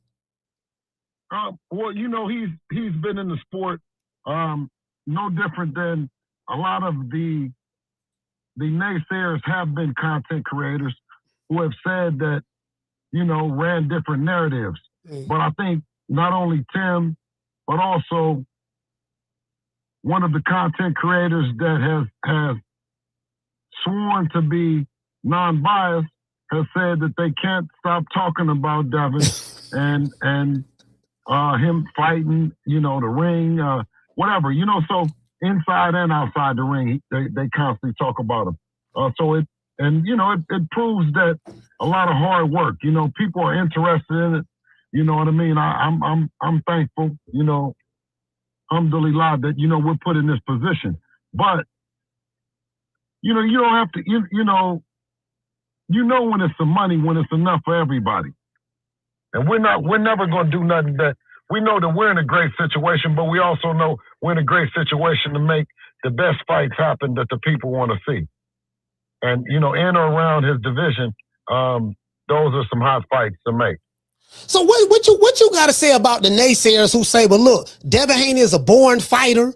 When he fights, he put people to sleep. There's no businessman on the planet Earth that's willing to pay him big money, a 9-figure contracts or a big 8-figure contracts to fight. That is all. What say you about that? Well, I mean, if they think opposite, why don't they send that firecracker of a fighter that they got over here and let's make this shit happen. You know what I'm saying? Yeah. Because that's what it's about. It's Devin Haney versus everybody. And if they think that their fighter is explosive and dominant and he's knocking people out, the last guy they said had put a fighter in a coma. He did. Yeah, Brian Norman. Yeah, Brian Norman. He did. Now he did. He put motherfuckers in comas. Yeah, he was. Exactly. So you know what I mean. That's what we look forward to. We want to beat the guys that the fans like. Make the fights that the fans want to see. And we're in an opportunity that I believe that this new deal will allow for those the narrative to go away that the big fights can't happen and the money ain't on the table. Yes, sir. So Dana White is public enemy number 1 in boxing. I'm hearing all of the promoters outside of Bob Arum. I ain't heard Bob. I really haven't heard anybody from Top Rank say anything against him. But we got Oscar De La Hoya. He's he talked like this man is his sworn enemy in the public, because we know what they say in the public and what happened behind closed doors be two different goddamn things. We know that. But I'm hearing Frank Warren. I'm hearing all these other guys. What's the main man name? Eddie Hearn and all that stuff there. What's your opinion of Dana White in Zuffa boxing. What's your opinion of that? Well, I think that, when you talk about Devin Haney, you talk about in 2026 in real time, he represents everything about the Muhammad Ali Act. When a fighter should be able to exercise their talent in the free market, you know what I mean? And be able to command the best deal for them, the best fighters, and alike. And I think that any promoter, network that gets behind right now in real time, not something that's been built. You can take the opportunity to show how real the Muhammad Ali Act is and how much you support it by showing, you know what I mean, your commitment and you're willing to work with a fighter like Devin Haney, who's at the top. He's elite. He's done all the things that should show his ability to exercise the free market, right? And when you go against that and you create those fake narratives and those false narratives, well, it creates an opportunity for somebody to come in and say, man, let's move all that bullshit to the side and let's make these fights happen. And then when you have that, you have the other guys complaining about what they were gonna do instead of what you've been doing. I mean, do you have the track record of saying that you've tried, and you go into each promoter. And I say, I represent Devin Haney Promotions and DHP. And I said that every time we've tried to make the fights happen. Now you go to the other promoters that seem to be speaking out against Dana White and Zuffa and Nick Khan. Tell me if there's anyone complaining about them. Are there any lawsuits? Have anyone, you know what I mean, took out running like, you know what I mean, like a sprinter in a 40-yard dash away from them and their business model? So I think that the proof is in the pudding. You know what I mean? Words, anybody can speak them, but, the landscape of boxing, you know what I mean, needed a change. Or I won't even say that it needs a change. It needs new players to come in with new ideas and new ways to give these fighters what they deserve, and that's big paydays, big purses. It's amazing you said that. I'm glad you brought that up because you said something about the sport of boxing. You said it needed to change, but then you try to reiterate and say not necessarily needed to change, but it needed some new players. So the new players seem to be ruffling either the wrong feathers or the right feathers. And I was looking at the interview, a video that Dana White did after last night's boxing match, I think. After last night's boxing match with Zuffa. And congratulations to Shane Mosley. I heard Shane Mosley Jr. won. I didn't see the fight, but that's what I heard. And Dana White was asked a question about Shakur Stevenson. He was asked a question about Devin Haney. And he says, Devin going to be signing the Zuffa boxing from what we've been hearing. And then your name was brought up. And I think the reporter said something sarcastically because I heard the tonality of his voice. And he was like, yeah, well, Bill Haney's been all over the internet rambling about this $100 million deal.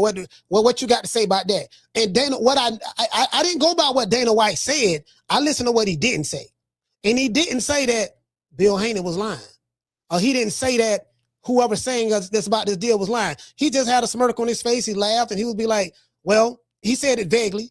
I believe that everybody would be at Zuffa, boxing by the end of 2026 or next year, 2027. And he sounded very, very confident. And I do know what type of money, based on what was reported, what was put out there, not reported on YouTube, but was put out there by Zuffa, by Paramount, by the people who matter, what type of money that they're working with.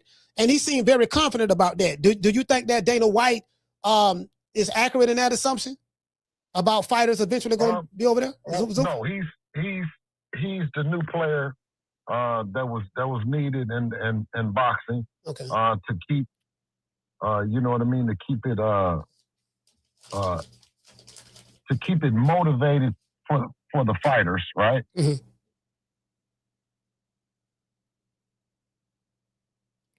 Matter of fact, hold on, his connection went bad. So what we're gonna do, y'all, hold on, y'all. Don't worry about it, Bill. I'm gonna call you. Hold on. We're just gonna call on the regular. Please leave your message. Don't worry about it, y'all. We just gonna call because I had him on FaceTime, but we just gonna keep going to voicemail.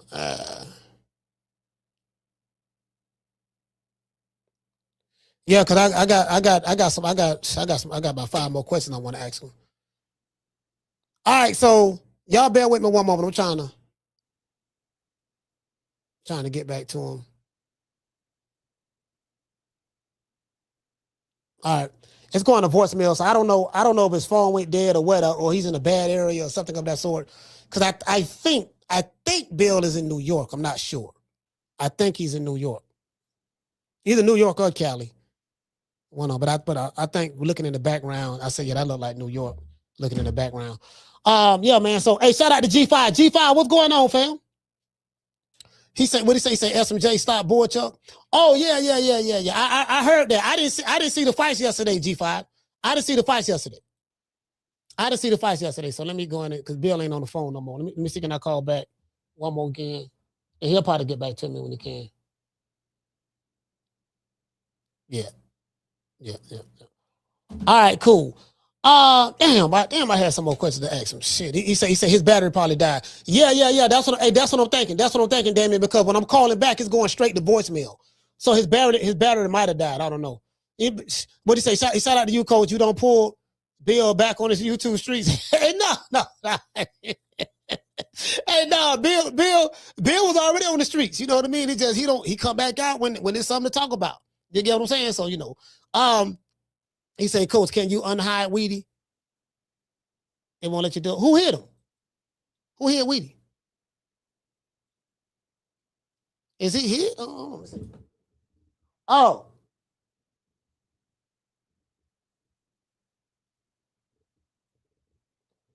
Hold on. Oh, okay, I see it. Who hit him? Why they hit Weedy? Nah, he's not hit. Weedy is not hit. No, I just. Oh, yeah, I see. Yeah, he was hit. My bad. Hold on. Well, I don't know who hit him, but hold on.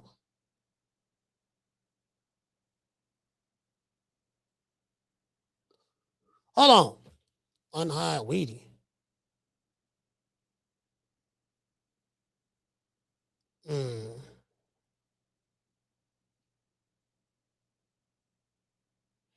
Yeah, I'm clicking on his name, dog. It's not even lighting up. So, oh, no, he's not hitting. He's not hitting. I'm looking at it right now. Yeah, he's not hitting because it's asking me, do I want to hide him? He hasn't been hitting. He good. Let me drop these phone lines. So I hear I hear the noise about how people feel about Zuffa and this and that. But, business cares nothing about your feelings. It cares nothing about my feelings. You get what I'm saying? I know who I know. I know who I'm talking to, and I know a lot of people in boxing now. I know way more people than I did when I first started in 2021. You get what I'm saying? So, and I talk to these people all the time. Most of them will never come on the show. You know what I mean? Because these guys are, I mean, they, a lot of, they top guys. They really, really top guys, like executives and shit like that. Some of them have done interviews on the Boxing Voice. Some of them have done interviews with Fight Hype. Some of them, and some of them haven't. You get what I'm saying? I mean, the people I talk to, you know what I mean? So it is what it is. This channel right here, kind of like, as I said before, I'm not really in the corporate loop in boxing. So, it's a really, really small circle. And then, you gotta, certain people you got to try to hook up with, like you may have to try to hook up with one content creator because he got a closer relationship to other people.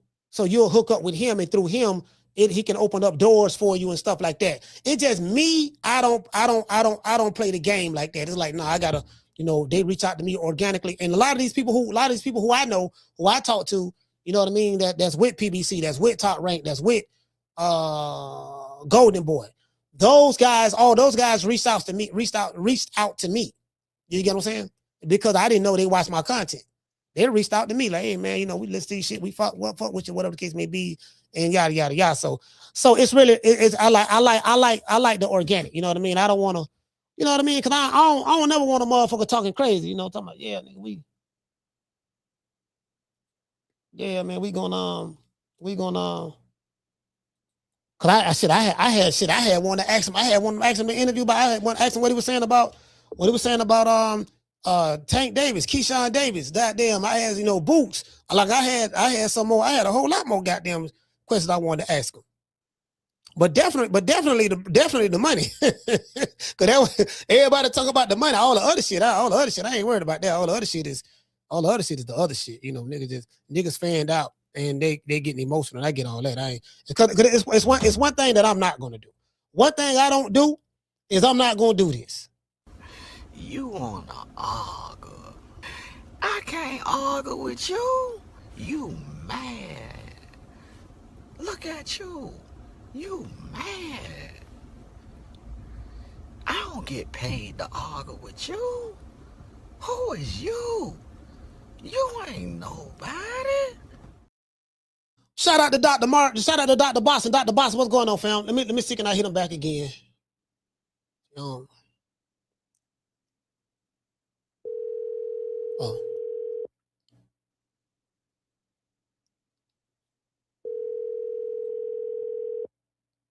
Come on, Bill, can you hear me? Can you hear me? Yeah. My phone just went dead. So I'm back on. Yeah. I know. No, don't worry about it. This will be better. Okay. All right. So, you did the interview on the $1 million worth of game. It was long. 2 hours and 24 minutes long. Okay. Right. So you got to go tune in because it's the $100 million worth of game episode special edition. Bro, they didn't timestamp it, bro. I'm trying to find where y'all was talking about the money, like what part of, so I got to, because the people talking about the money online. All through it, man. You know what I mean? It's just all through it's and I don't know what it to be timestamped, but I'll find it. That's my job. I'll find it. So Tank Davis. Bill, so I want you to hear this. Tank Davis. Coach Calvin and Coach Kenny, now is the time. You can come over here and join the winning side because we still working and we still winning. 33-0. Now, guess what? What? You know that Range Rover I got out there, Dev just got that for me. And the last. Come on, man. It's big business over here. If Tank don't want to be a part of it, man, Coach Calvin and Kenny, they at least can keep working. Hello? Yeah, that's what an Oakland player gonna do. We gonna give him an opportunity. Now, if Tank's still in the business, then let's get it on. He's on the list. He's like at the top of the motherfucker. But if he ain't working, and I think Coach Kenny said he was in the celebrity boxing. Now, y'all might need to bring me in on that shit though, because y'all in that celebrity. You against Coach Kenny? Hey, so you brought Tank name up. I'm looking at, hold on, Bill. I'm looking at the comment section. They talking about. They said if you ask for a real person, this and that. This one guy said we still working and still winning. It's support of y'all. Another guy said you can't do a show without bringing Tank name up. You're clout chasing. One dude say 32-1. Also, it's a mixed bag. You got some people who support you, some people who don't support you. Well, you bringing Tank name up. Why you bringing Tank name up? People, his fans don't like that. Coach, he asked me. He said Tank Davis. Mm-hmm. That's what he said. You know what I mean? Yeah, he brought him up. He brought his name up. But it still stands. See, when you offer you offer a person a job, you still get treated like that.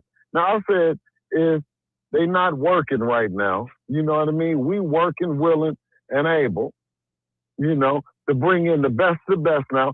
I bring in the best so we can do our best, right? Mm-hmm.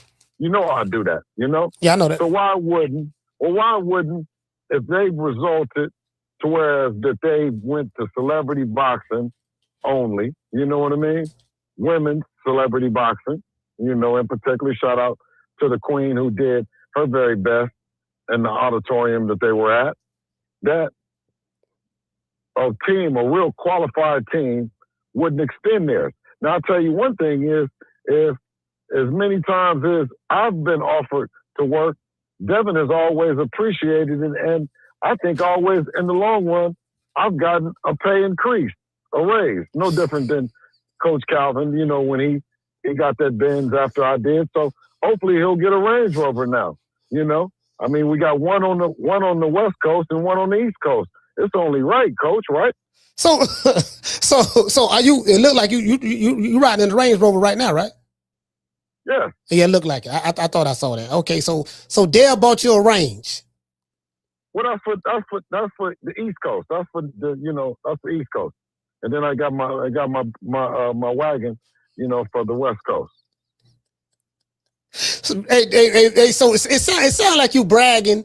You know, you trying to sound calm, and you know, it's like you stunting right now. The people who don't like you, it's going to make them not like you more. So you probably want to pipe down from that. You didn't have to bring up the Range Rover and all that. That wasn't necessary, or the G wagon. Well, you know, I'm just saying, you know, I'm just speaking facts, man. You know, what we've earned along the way, based on doing a good job and being of great service, and I don't take away what Coach Kenny and what Calvin do. I always speak favoring about. I say that they're just as deserving, and if they don't have it, then they're deserving of an opportunity to get it. That's all. Would you be willing to create that opportunity for Coach Calvin and Coach Kenny? Oh yeah, I would definitely be willing to talk about it. What is it about you that, irregardless of what the negative things that the bots may say, or the people who control the bots, or just maybe the few YouTube channels or the few people who don't like you at all, what is it about the criticism and stuff that you hear? I never see you get upset. I never see you get ruffled. It's kind of like, you know, you don't take it personal. It's always all business with you. Where did you get that resolve from? You know, it's alhamdulillah. You know what I mean? It's what a great position that we're in. You know what I mean? And it's always a lesson in everything, a lesson and a blessing. You know what I mean? I don't believe in looked at it in any other way. Keyshawn Davis was mentioned. Gillie brought up Tank, and people say you can't do a show without bringing up Tank name, but you didn't bring him up. You right. You correct him on that. You right about that. Gillie brought him up. Keyshawn, the bad businessman Davis. Why'd you call him that? Doing bad business. Well, I mean, I'm saying is we saw the legendary time he walks up and he talks to me and he does all the things and he sends me DMs and you know he goes on. I don't know if he goes on promo runs or whatever he does. I don't know what he be doing. But anytime there's time to do business and negotiate and talk about the fight, he goes the other direction. So, I'm not going to take him off the list now. You know what I mean? The list is the list. You know what I mean? You got to lose your way off of there, or you have to just completely have us lose all faith in you. So I won't lose faith in what the people want to see in the fight. I'll just lose faith in the approach that we have to do it and say now we're going to be forced to deal with Jay specifically on that one. So the reason why I say that is because I remember I said, listen, if Keyshawn Davis really want to fight with Devin Haney, he need to just play into the whole thing, the Debo thing, let you be Craig and all that stuff there. Bro, I promise you I said this shit on this podcast. Next thing I know, like a week or so later, he got a video of him in South Central, driving up to the same house where the movie with Friday was shot at, the same neighborhood and stuff like that, and got out, he looking for Debo and all that stuff there. So I had got excited. I'm not gonna lie, I got the Holy Ghost, because I was like, okay, he doing the shit I said that he should do to get the fight. And then I'm finding out that he's fighting Albright again, which Albright is a good fighter. He's a good fighter. Some would say that they thought he won that fight the first time in Texas. But I'm saying is, if you've never had a big fight, how do you lose patience, you lose resolve, you lose all the things to do it, always way before us. You know what I mean? You fought since us, you fighting again since us, and you fighting somebody that doesn't validate your position or your argument. You know what I mean? Mm-hmm. And I'm saying is that Dev is the same age, younger than a lot of these guys, and he's been put in those positions where he's shown and come through an adverse situation, whether it's going to Australia or fighting a Lomachenko, Hall of Famer, or you know what I mean, Brian Norman. It's times where you look at it and you say, oh man, Devin better be careful.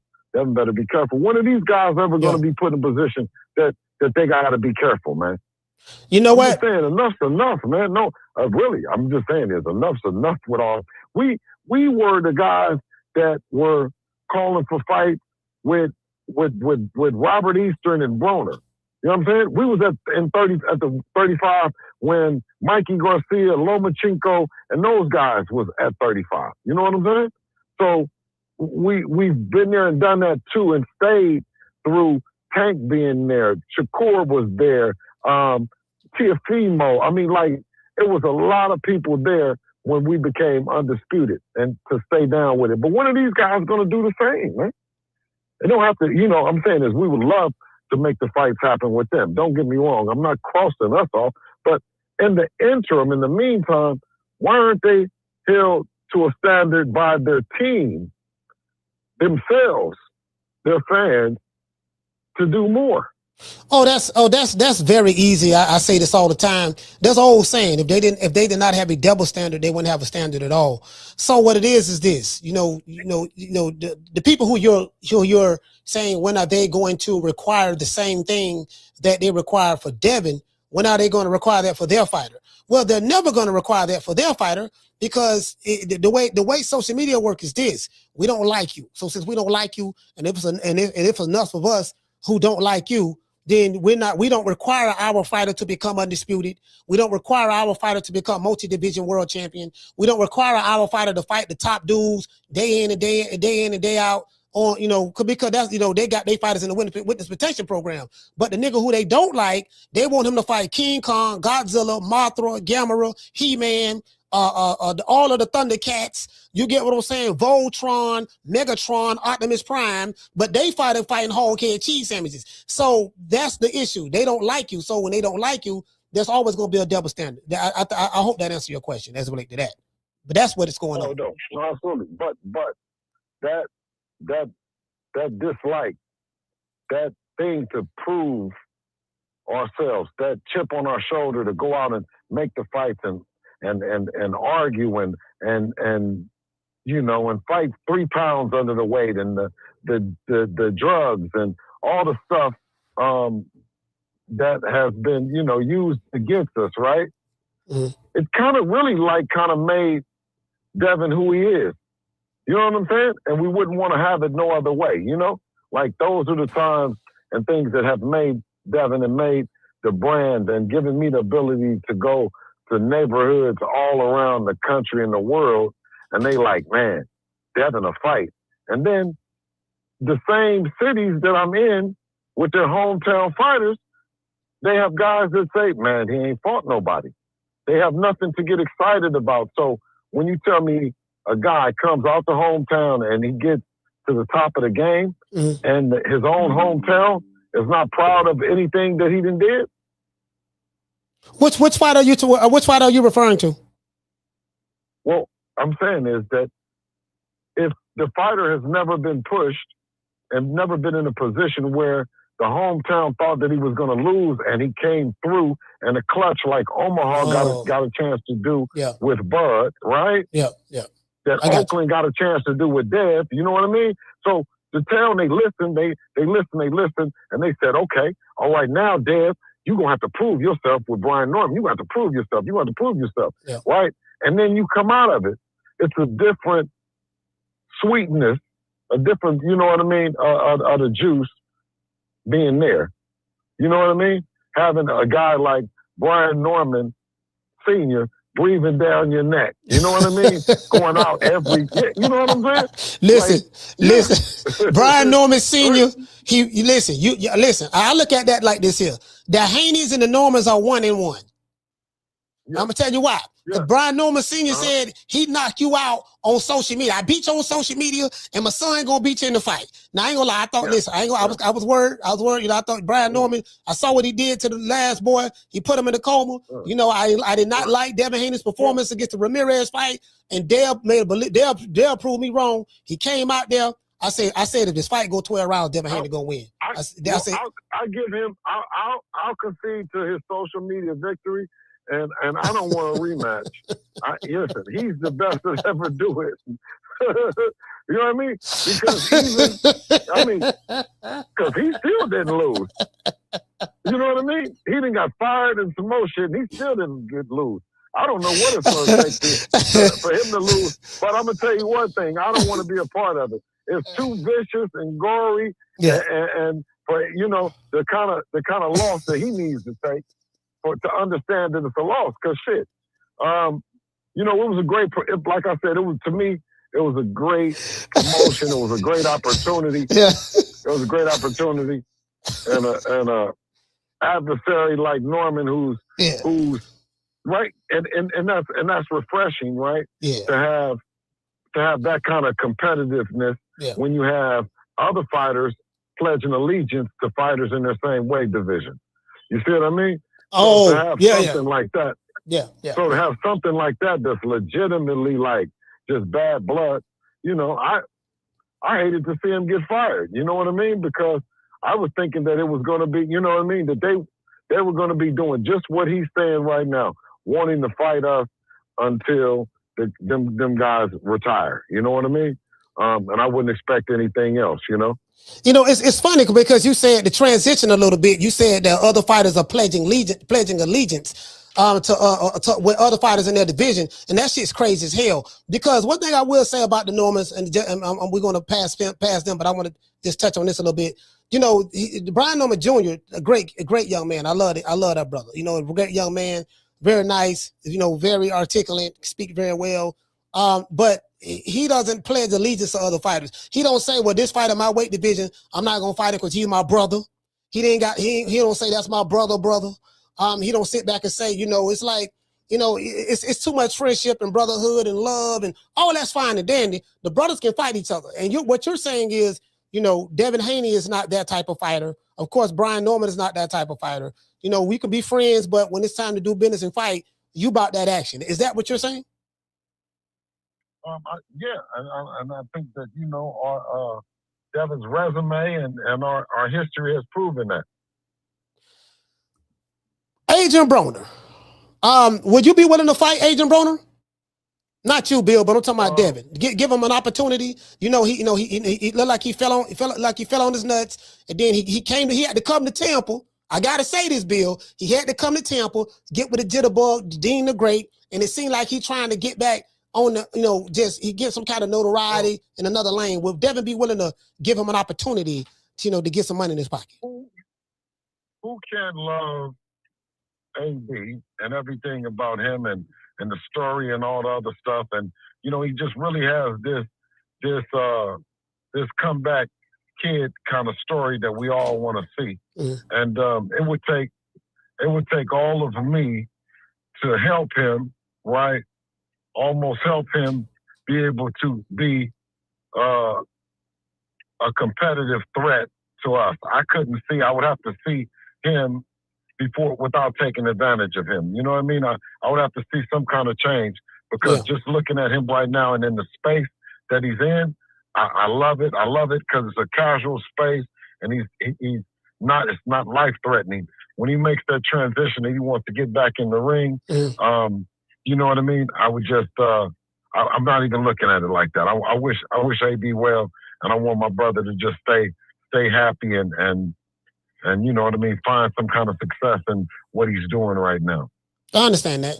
Shakur Stevenson. We're hearing rumors. Shakur could be going to Zuffa Boxing. Devin Haney could be going to Zuffa Boxing.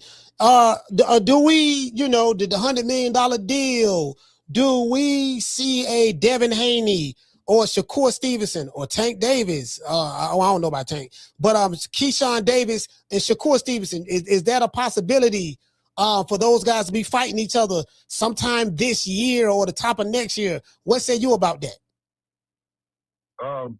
You know what I mean? It's Devin Haney versus everybody. We don't care. At 147 pounds, you know, the time is now. It's the Devin Haney era, and you know what I mean. Anybody can get it. We're not picking. We're just ready to get back in there. I'm looking at the snippet of the interview when he was talking about boots with $1 Million Worth of Game podcast, and you was explaining something, and Gillie got very, very emotional. He went to yelling and talking about boots, this and that, and yada yada yada. Y'all went to talking about resumes, but you was actually breaking down stylistically. And what you said in the beginning of this interview, you were saying that, hey, you know, when you know y'all want us to be in these dangerous situations or fights to where people think you actually going to lose, like people thought you was going to lose the Brian Norman fight, me included. I did think that, I'm not gonna lie. And but Dev came through, and not only did he not lose, he dropped him. You know what I mean? And it looked like he almost stopped him. So I get what you're saying on that. And you was explaining the Gillie from a stylistic standpoint. Matter of fact, I'll let you say it. I don't want to put words in your mouth. What were you trying to explain to Gillie as it relates to boots? Because Gillie took it as though, you know, I mean, I think that Boots stylistically, he needs a fighter, or he prefers a fighter to be right there in front of him. Mm-hmm. I think that the times that he's had any kind of uncomfortability has happened when it's been a boxer. And the boxers that do make him show any kind of uncomfortability pale in comparison to a boxer like Devin, Shakur, and boxers that technical fighters that the gentleman from Philly says that he likes and respects. That's just him. He doesn't like or believe that a fighter should have to go through a bunch of punishment to handle the business on that given night. And that's Philly. You know what I'm saying? It's a boxing capital. It's a boxing hub, a fight hub. You know what I mean? I mean, it was. You're looking at Philly from a historical standpoint. It ain't no boxing capital no more. Them days over with. No. On the contrary, when you talk about, and I felt like I was back 10, 15 years ago in certain cities when the entire block is engaged in boxing. They're engaged in there, and you hear references like, you say he ain't no good like he up at Joe Frazier gym or something like that. You know, like they weren't nothing about that group over there was casual. Mm-hmm. You know what I mean? They were passionate in their belief, and you know what I mean? Like, and Gillie, you know, he's passionate. He's Phillied out. He's Philly to the 10th power. So he has passion mixed in there with that. And to have one of his homeboys, you know what I mean, to choose that they prefer technical fighters, I just was trying to get that point across. Yeah, I understand what you're saying, because we're talking about the standing owners and you actually breaking down the styles. And actually, to be honest with you, you were right. You were actually right from a stylistic standpoint. But Gillie was so emotional about, because it's his Philadelphia fighter, and I get that. That's Philly and this and that. He don't know what the fuck he's looking at, to be honest with you. But I get what you're saying. I think he understands. But when you have emotion, and you have emotion tied up in there, right, inside your intelligence, right? It's gonna require some discipline, and not just to like say, well, fuck it, man. You know what I mean? I'm Phillied out. No, I'm gonna represent for but you gotta respect that too. I mean, I don't see a lot of Eagles fans part-time and pulling for the Ravens. You know what I mean? So from our standpoint, we love it. You know what I mean? I love to go down there and the Lions Den down there, you know what I mean, with the Philly fans and talk to them about Devin. But I don't have to talk about what we're gonna do. I can rest assured that we're respected of what we've already done. You know what I mean? So I don't go down there with no wishful thinking. I go and say, you know what I mean? our track record and our resume shows you that we ready to make it happen right now. The transition a little bit. I spoke to Bud yesterday, and I was looking at the clip. Well, I don't know who called Bud, FaceTimed him, because I'm gonna finish looking at the interview. I saw like the first 20 minutes of it, but I'm gonna finish looking at the interview after the show. But Bud was explaining the situation, because you got, I don't know if you know there's a issue with Philly, Boston fans in Philly and Terrence Crawford, and you probably know what that's about. Situation, years ago. So they don't like that black nigga from Omaha. I call him Black Freezer. They don't like Black Freezer from Omaha, Nebraska, and I get that. I'm not saying Gillie and Wallo don't, but that's what that's all about. So when y'all called him, and he was on the phone and he was explaining about the Booth situation, and say he'll slap him and all that shit there, and he tired of people playing with his name, saying like he what was that all about? I'll let you tell. I think, Bud speaks for himself, and the energy that he carries, inside and outside the ring, it's passion times 10. You know what I mean? He says what he means, and I believe he means what he says. So I think that will continue to be something that they'll talk about, but I don't think it, and I don't see it ever happening. They're just at two different places. Yeah. I know he's not coming out of retirement. Bud is done. But it's it seems like I know. And respectfully, what they do, they'll play with his brand and say, okay, knowing that, and no offense, because Boots is supposed to want that action. He's supposed to want to do it, right? And the fans are supposed to want to see it. But what I said to him, I was like, okay, well, shit, he was just sparring with Canelo, right? Yeah. And he was getting booed. And I said, why don't we just go for Canelo? If Bud gonna stay retired, then why aren't the fans asking for Boots to fight Canelo? Well, Canelo is his friend and all that stuff there, and I know he was helping Canelo prepare. He was preparing Canelo to beat Bud. He said, "I'm gonna work with you to help beat Bud." And that shit backfired. Yeah, but these are opportunities. What I'm saying is that the fighters that be wanting to, no different than Benavidez. I believe in Benavidez, and I believe in his dad. I'm saying is y'all go get Usyk. You know what I'm saying? Go up there and get Usyk. Well, they know what Bivol, what Bivol and all that, right? Go get Usyk. He at the tail end. Y'all still active.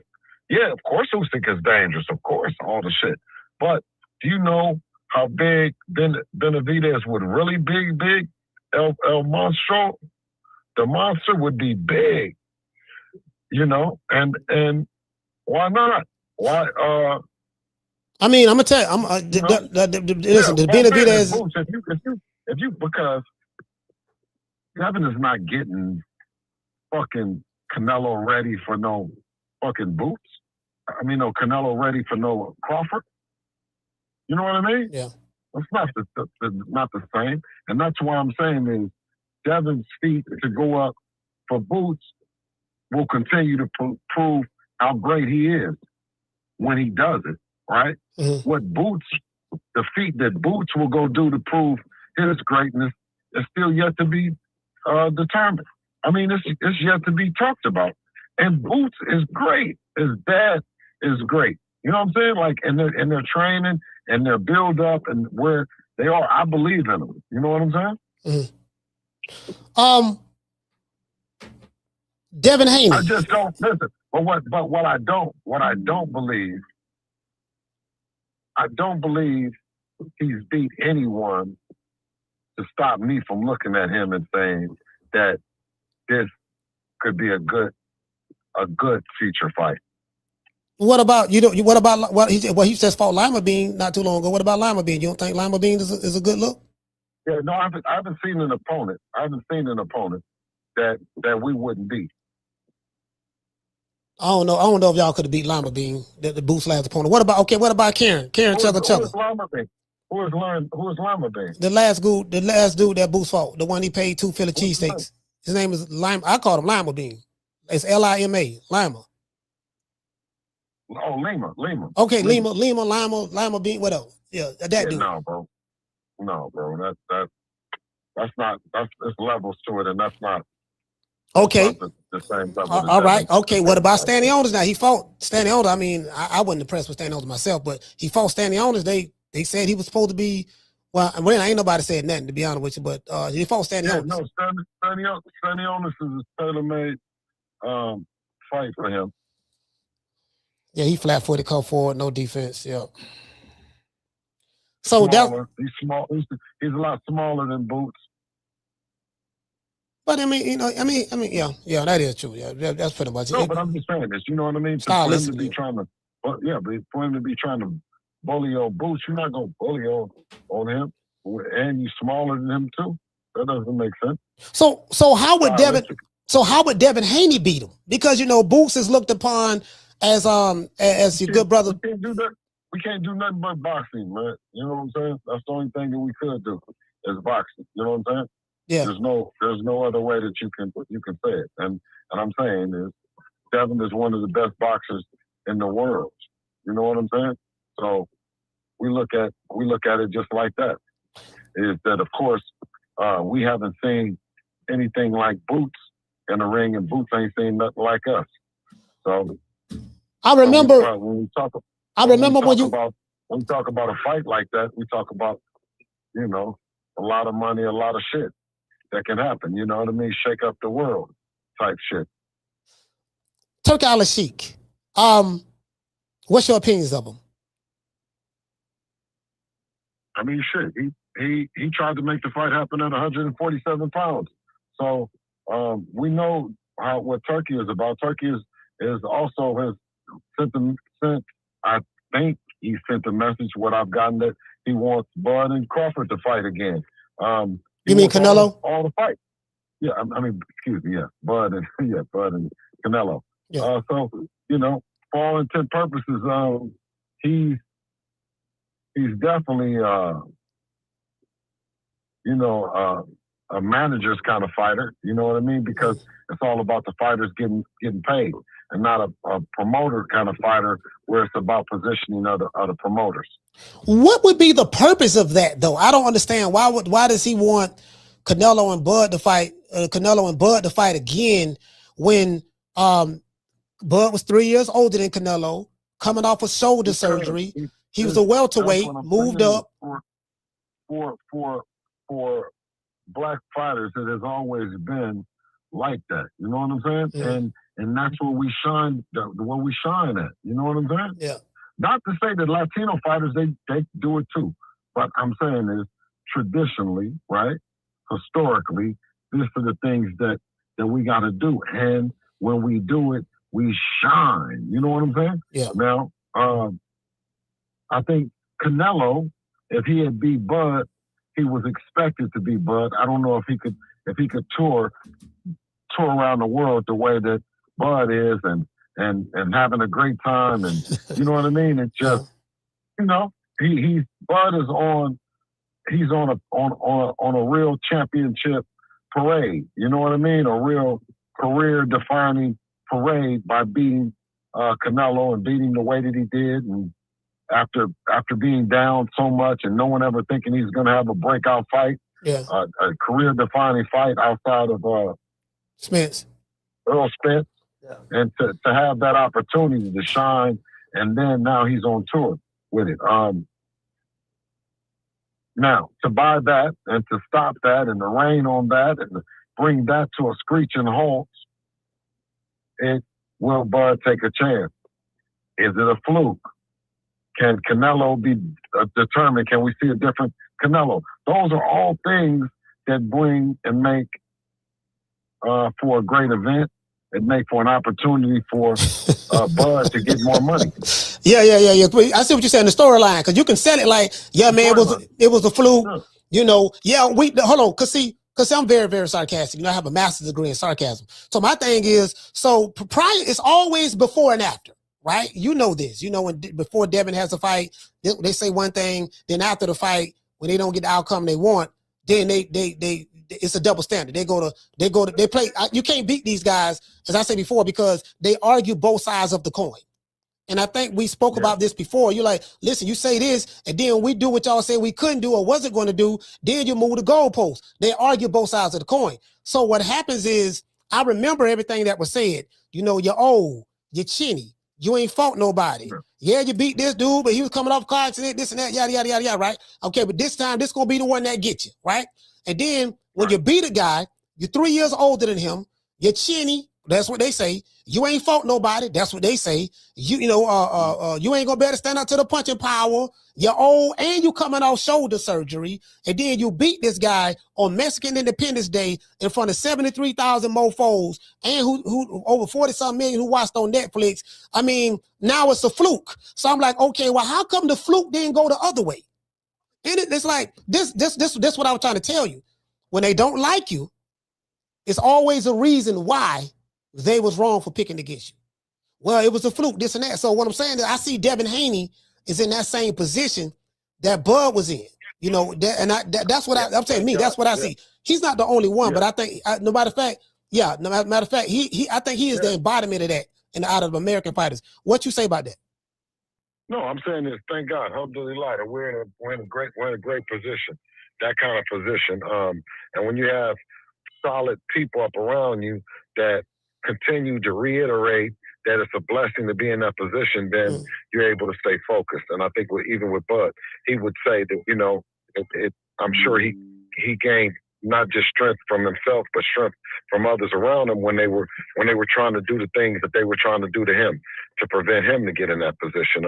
You know, I think that Dev is the new and young, you know, version of that. Bill, have you ever heard this saying? Sometimes you can hate a person so much that you hate them to success. Yeah, I guess I probably have heard that one. Not too often, but it sure makes sense when you say it. Yeah, and so this is something that I learned a long time ago from my grandfather. You know, he was in the RP, the Minister Abdul Kareem Muhammad, man, my granddaddy, and he say, brother. He say, for every knock, there's a boost. He used to always give me parables and stuff. And there's a story about the donkey in the Bible, about the donkey in the ditch. And what it was the donkey that was in the ditch. And then you had people coming by casting stones. Casting stones, meaning they're saying bad things about you. They're throwing stuff at you, throwing dirt on you and stuff like that. And then, you know, so the people kept walking by the ditch, laughing, making mockery, throwing stones at the donkey. And the donkey was stuck in there. He wasn't going to get out. But what happened was, over a period of time, the people threw so many stones at the donkey that the ditch filled up with all of the stones that the people was throwing at the donkey, and he was able to walk right out of the ditch because of the stones. So that's what that means. Sometimes you can hate somebody so much that you hate them to success. Yeah. No. I think, you know what I mean? We just alhamdulillah, bro. You know what I'm saying? That's all. I mean, every day is a blessing, man, to keep on working and being an opportunity to show, you know, how resilient, you know what I mean, how faithful we are to the vision. Bill, I'm in closing. I want a couple things. I want to end on this, but then I want to say something else right after that. It was your fault that the Canelo and Crawford fight happened. Had it not been for you, that fight wouldn't have happened. You know, and I'm saying, and I think everybody know that because Bud said it. He said, "Look, I wasn't even thinking about it." Bill Haney kept telling me every time he saw me, "Yeah, man, Canelo, that's your fight. You need to go after him." And you told him that in 2022, 4 years ago. And everybody who I talk to about you, even those who don't like you that I talk to, is one thing that they are consistent at saying. They say Bill Haney is a hell of a promoter. It just you just somehow at the right time, as Two-Tone would say, at the right time, just land the bag. You land a big fight. Some people just lucky enough to just land stuff at the right time, and then others, they ain't that lucky, the niggas who they be hyping up. So just at the right time, Devin keep, we hearing these rumors and stuff like that. And I'm hearing there's gonna be an announcement from what Tim Bradley is saying. You know what I mean? So shout out to Tim. Bro, man, y'all got to be the luckiest mofos in boxing. I don't know what to say, bro. Y'all lucky in the mud, bro. No, it's blessed, and when you encounter things like that, they're unexplainable. Nowhere, you know, in my education in boxing or, you know, anything allowed me to be able to navigate these waters without the blessings of God. God wanted it to happen, and he blessed us with it. So I continue to always put him first and saying that, because I know that. I know deep down, you know, when you think about it, what's carried us and what's gotten us here has always been blessings. Right when it looks bleak and the team and everybody is wondering, well, what's going to happen next? You know, I always lean into the faith and say, you know what I mean? We're in the right place right now. And sure enough, Coach, you get that call. Bill, in closing, I want to end on this. This here says, say the names. Who is it that you want to? I'm going to say the names, and you tell me what you think about these fighters. Keyshawn Davis. As it relate to Bill, as it relate to fighting Devin Haney, Debo Dale, put some respect on his name. Keyshawn Davis. Is he a threat or no threat to Devin? I hope he's impressive in his next fight. I hope he does well. Tank Davis. I hope he gets back in the ring and gets back to being the Tank that we know and love. Shakur Stevenson. I hope he can put on 3 more pounds of muscle. Ryan Garcia. Man, Bill,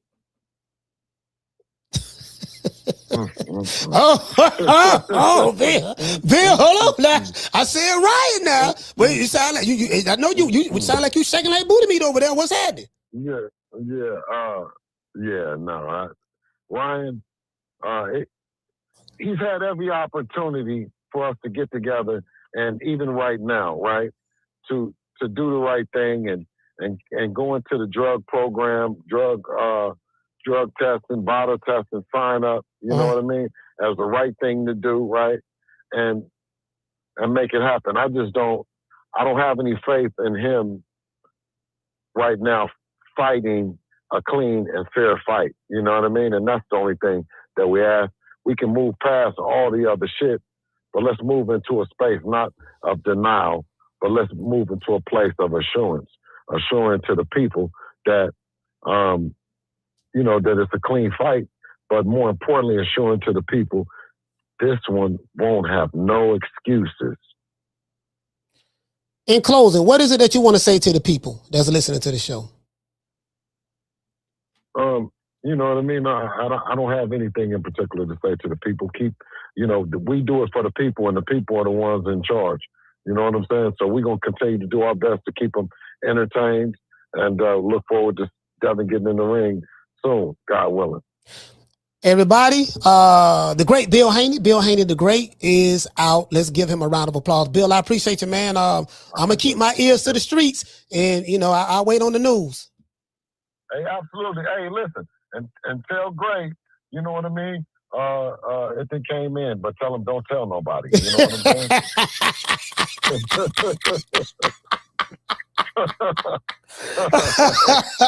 All right.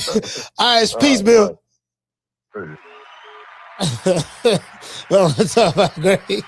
Greg gonna mess around. And hit his show on the replay, and then Greg gonna call. Yeah, that motherfucker said my motherfucking name. You tell that motherfucker. You know, y'all know how Greg is. You tell that motherfucker that I said. You know, nigga talking about my nigga ain't finna get no $100 million. Nigga. Always lying.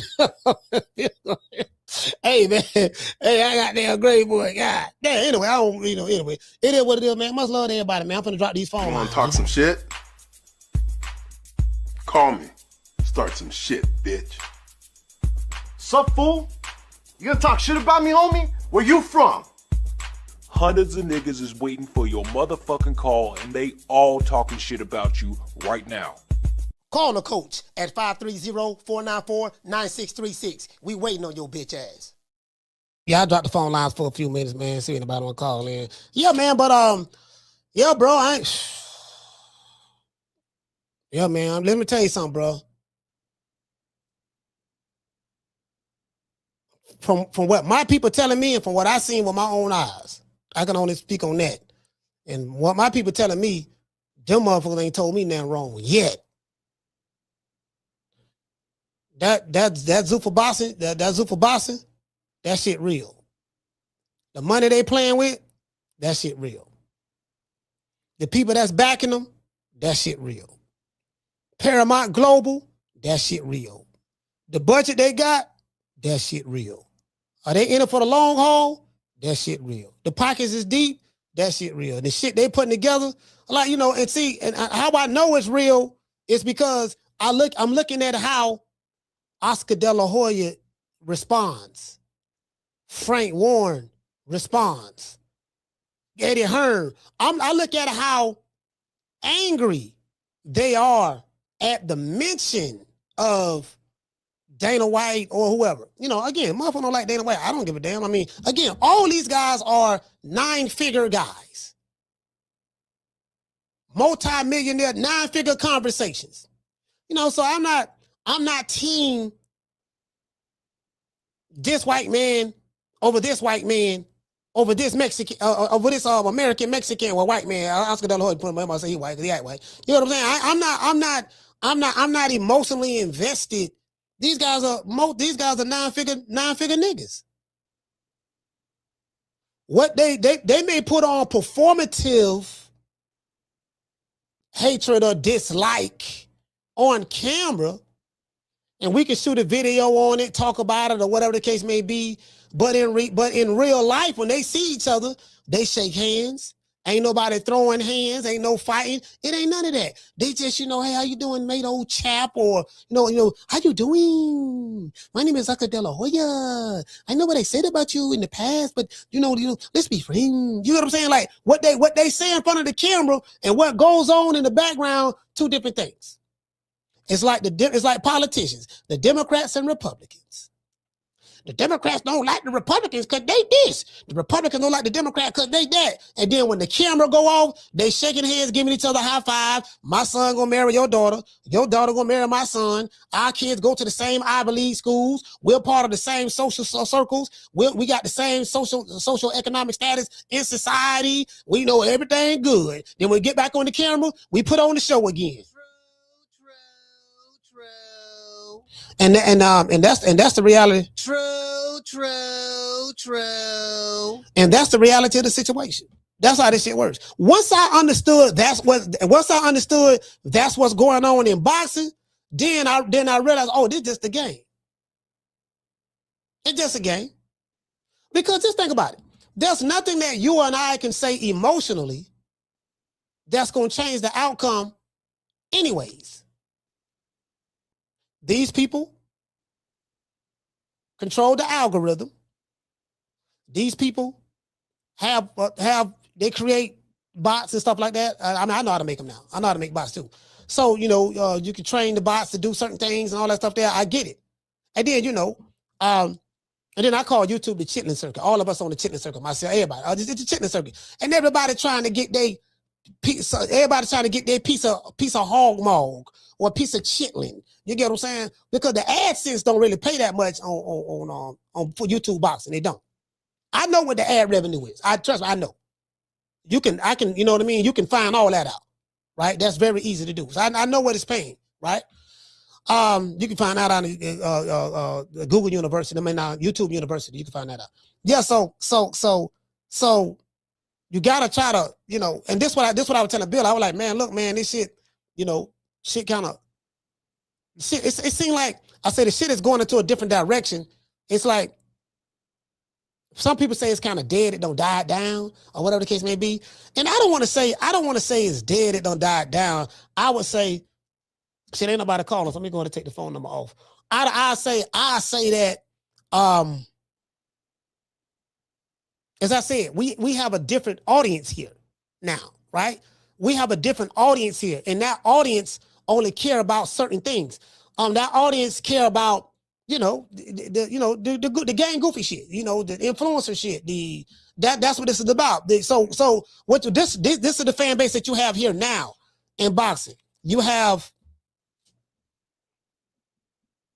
influencer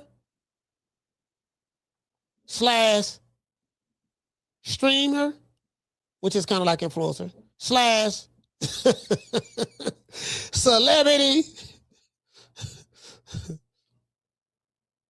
/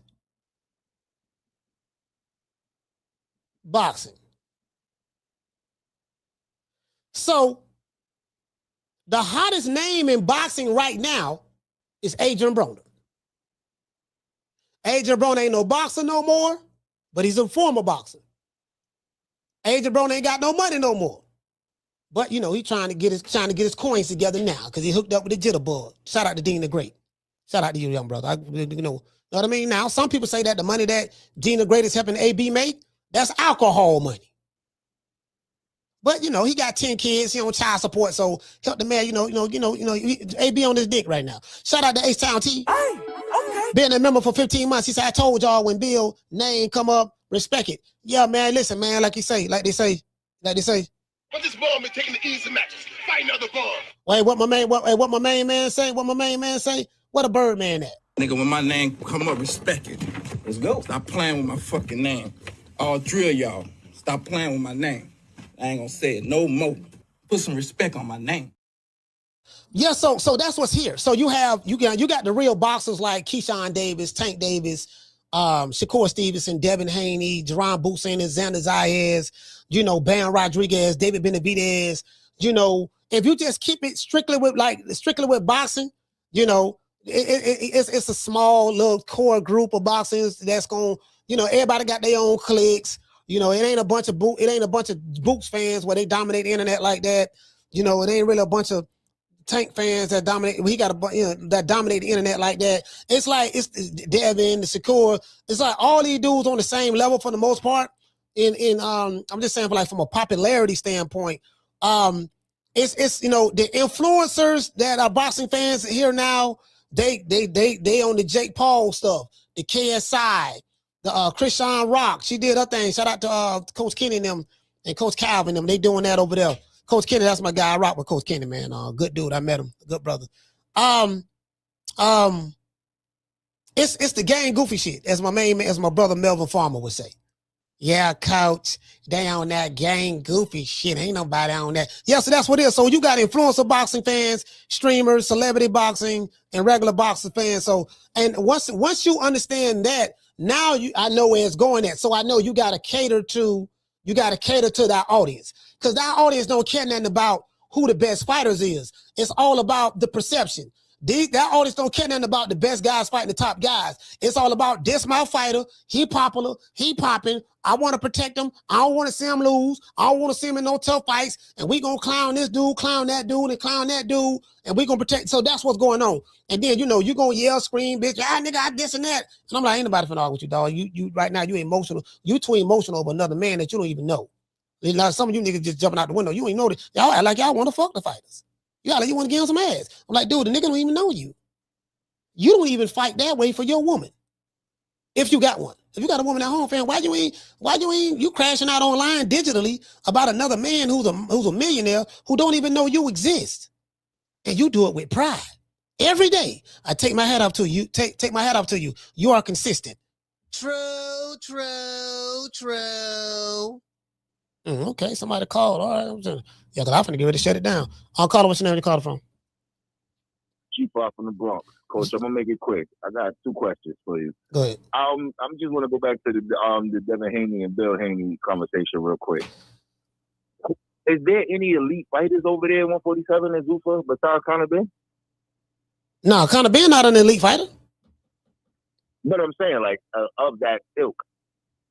No, not that I know of. No. Yeah. So if he's signing the Zuffa, what is he gonna be fighting? Tomato can? No, he probably gonna be fighting some other dudes. I mean, it's some other cats coming. It's some other cats coming over there, bro. They gonna come for that money.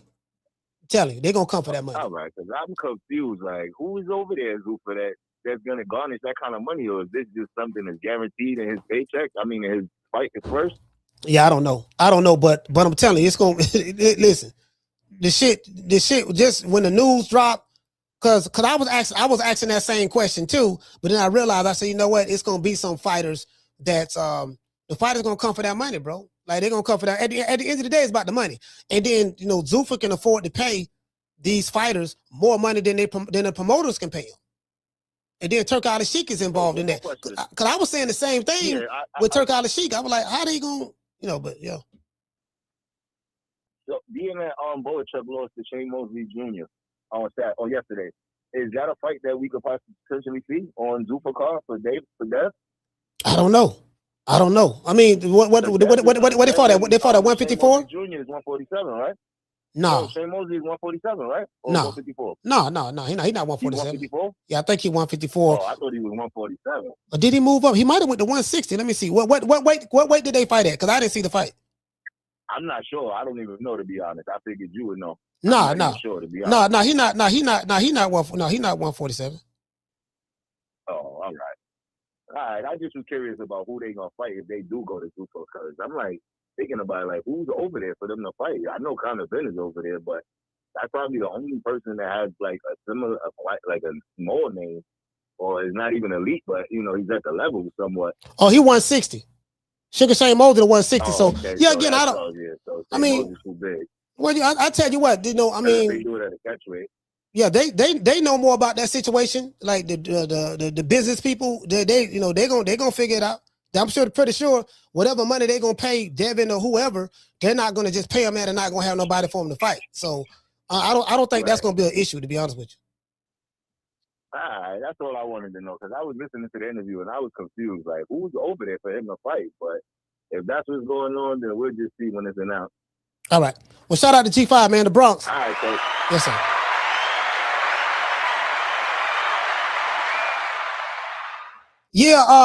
Yeah, that's not gonna be an issue, because I remember I was thinking the same thing. I was like, man, well, hold on now, because it's like, okay, they only gonna fight. It's an issue if they are only gonna fight. We only gonna fight people who side with Zuffa and this and that. Nah, it's some shit. I'm telling you, it's a motherfucker going to be pissed the fuck off. Like the politics, what's going on, or whatever the case may be, it's gonna be big bank take little bank at the end of the day. Did you get what I'm saying? It ain't gonna be no issues.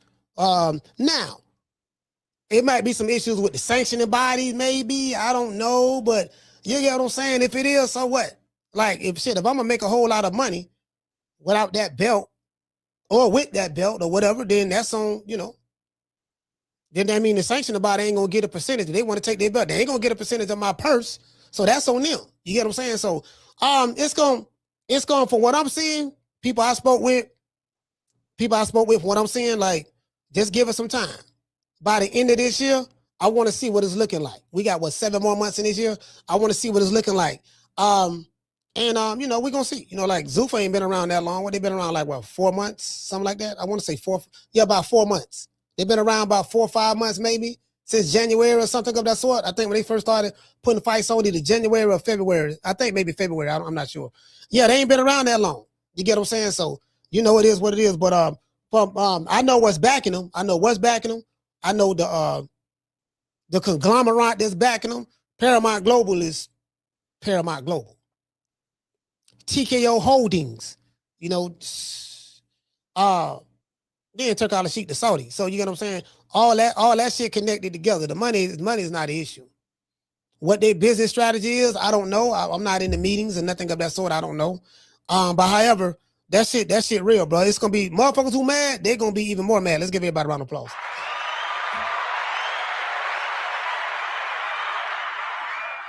What did he say? He said Richard the Hitchens versus Haney. Yeah, you know what? Yeah. Richard the Hitchens is over there. I forgot all about him. I forgot all about him. Carla, what's your name? Where you calling from? What's up, Coach? It's Mitchell from Chicago. Mitchell, talk to me.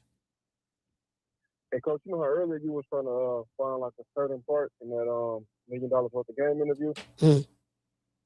You know if you could type in like certain keywords and go straight to what you were was trying to look for. Oh, okay. Yeah, I didn't know that.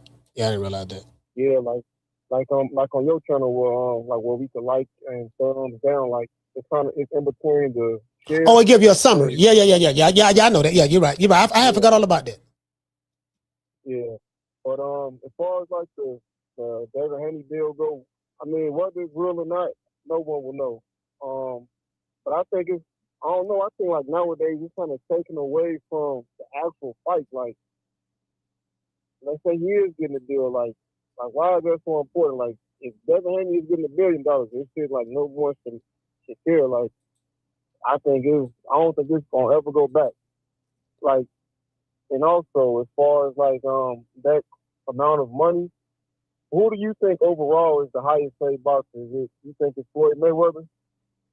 Well, in today's time? I mean, just know in boxing history. Probably was Floyd. He made the most money. I mean, he made the most money. He made the most money than anybody. Well, he grossed the most money than anybody in the history of boxing. So it was Floyd. Leading up to Floyd, was he already decorated and accomplished when he was getting before that Pacquiao fight? Because that's the last time I heard 100 million. Yeah, Floyd was decorated. Floyd was decorated when he was Pretty Boy Floyd. You know, he had like 35 fights with top rank on the when he was Pretty Boy Floyd moniker. Then he changed his name to Money Mayweather, but he didn't start seeing that next stratosphere type money because he was rich. He made a lot of money, but he didn't see that next stratosphere type money like 9 digits until when he fought Oscar De La Hoya. Then the fights that happened after that, because he didn't make 9 digits fighting Oscar, but after Oscar, that kind of like stamped him. Then he took over the Mexican holiday, the Cinco de Mayo. Well, the Mexican holiday is Mexican Independence Day. He took that over. Then he took over Cinco de Mayo over here in America. Then the way he was structuring his deals, him, Al Heyman, Steven Espinosa, Richard Schaefer, they was structuring it to where, he's dealing directly with the network, but using the promoter to promote the fight. So, and then Floyd was putting his money up, so he'll pay for the whole undercard. So that's money that the promoter can't get. And he knew how many pay-per-views, because he had to deal directly with the network.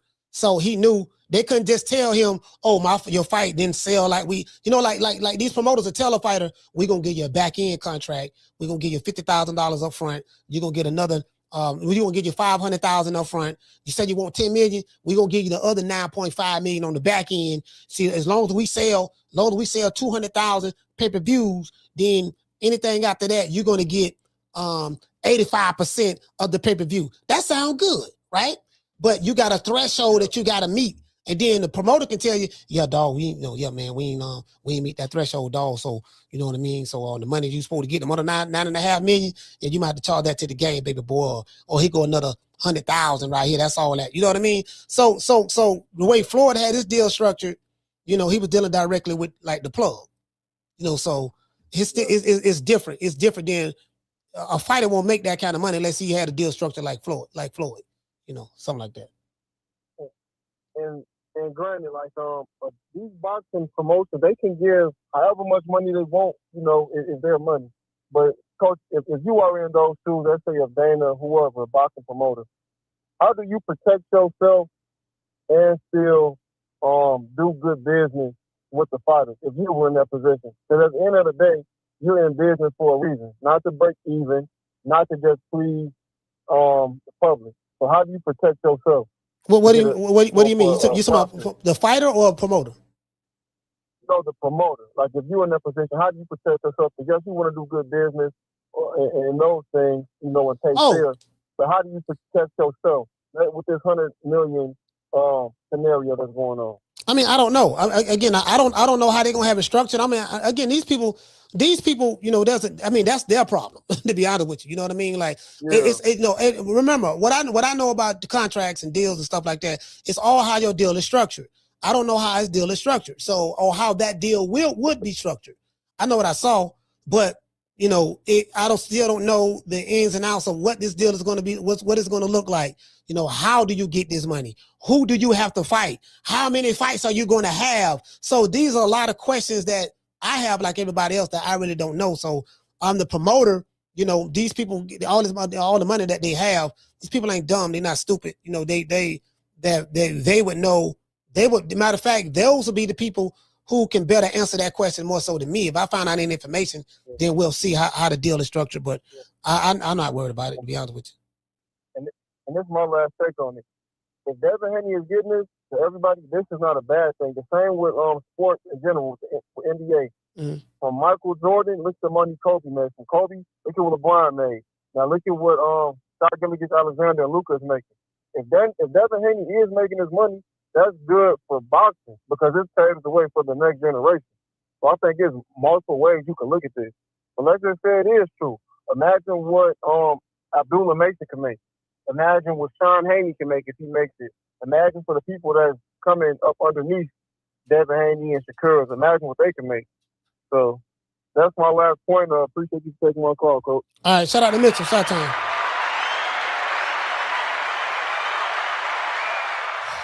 Yeah, I don't know what factors into it depends on how the deal is structured. It just depends on how it just depends on put it this way, it's like the NFL. And I'm not comparing boxing to the NFL, but I just want to show you how deals are, you know, I'm just want to give an example. Like in the NFL, you can hear somebody he got $100 million contract, but 20 million of it or 10 million of it guaranteed.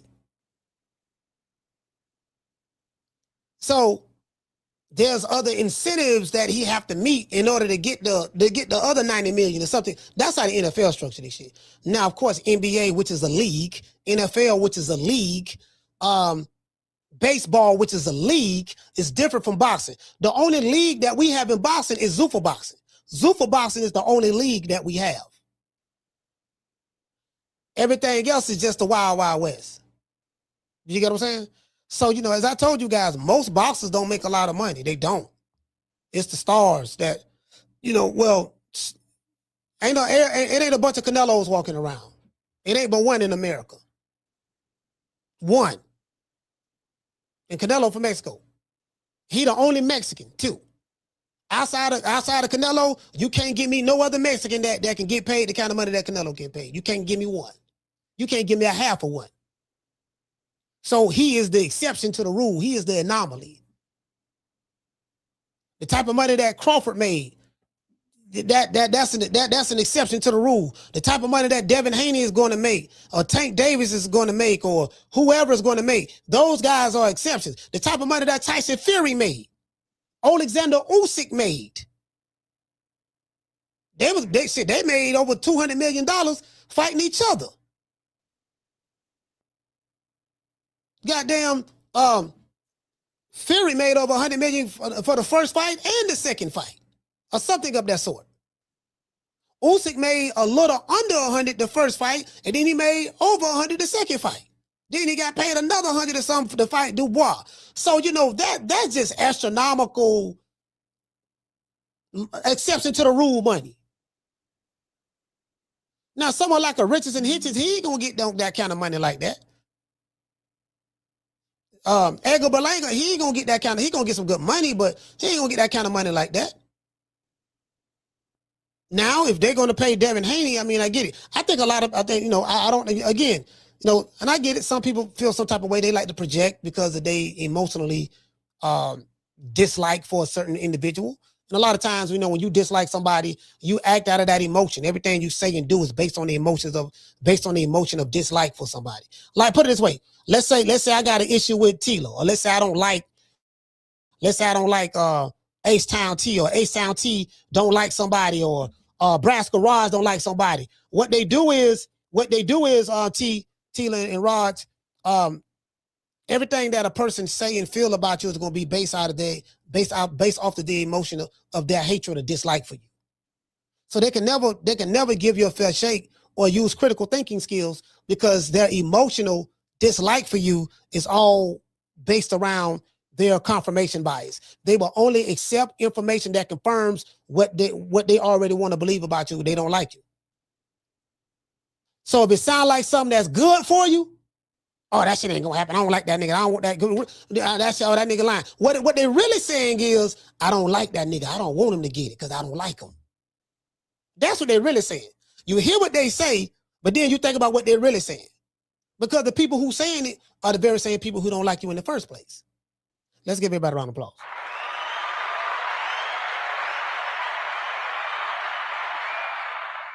Yeah, and that's just the reality of the situation. Hey, shout out to Curtis, man. Curtis Robinson, man. Salute, man. Baltimore stand up. Shout out to B More. Shout out to Tina. She said I'm likable. Yeah. No, but I know. I was just giving that an example. You get what I'm saying? Like shout out to Curtis. Like if somebody don't like Curtis, that's what they'll do. Like that, like if someone don't like Brass Garage, or someone don't like doggone Dr. Boxing, or someone don't like Schoolo or whoever, it don't matter. The people who don't like you, put it this way, it's like trying to get a fair shake. It's like a sheep trying to get a fair shake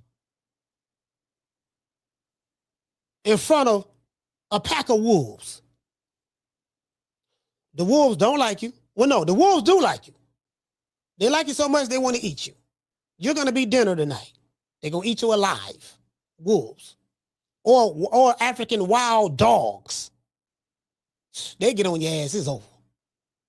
African wild dogs, they can run all day. How they how they get to catch their prey? They're not the fastest in the world, but they run together. And they have endurance. So over a period of time, anything will get tired. So they can be chasing a prey and he be running away or a deer or whatever, right? They can be running away, and guess what? They're gonna be on your ass. And guess what? When you get tired and fatigue sets in, and then one motherfucker bitch on the leg, then you try to run some more, then another bitch on the other leg, then you don't got tired and just stop, then they just go to screaming and they just, bro, go look at some videos of how African wild dogs hunt. Them motherfuckers do not play, boy. They get on your ass, nigga. You better try to climb a tree or something. You better hope you buy a tree. You better hope that you buy a tree. You get what I'm saying? Man, hey, Tila, look up the African wild dog. Man, I'm like, God damn, just imagine a motherfucker eating you alive, you hollering and screaming, ain't nothing you can do. You tired, what you say? He say Zuffa is just making boxing more fragmented than it already is. I remember when there was only 2 world champions per weight. Every time I see boxing get more fragmented, it's never good. Okay, but guess what? Ain't nothing you can do about it. True. If that's your take on it, you know what I mean? That's your opinion. Nothing wrong with that. But guess what? There's nothing you can do about it. Nothing. Let's give everybody a round of applause.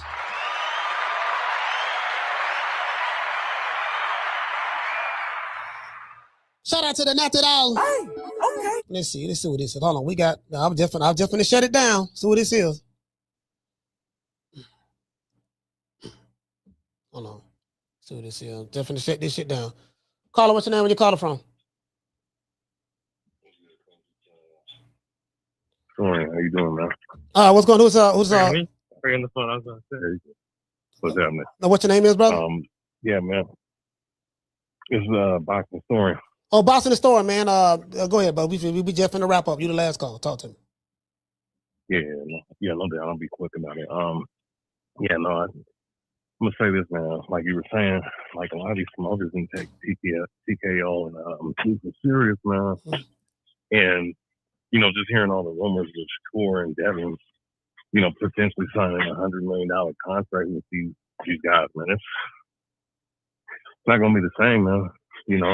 Especially if all these fighters, go to that one promotion, pretty much trying to monopolize the sport and shit. So it's pretty much what Al Heyman did. You saying pretty much that's what Al Heyman did? Yeah. Well, Al Heyman in the PBC got kicked off with 14. Well, he tried. He got kicked off with like 14 networks. Yeah. So, the only thing is this Zuffa boxing shit, is it sustainable? We just got to see. Yeah, that's a good question. But, there's no business model that can be sustainable if you're not turning a profit.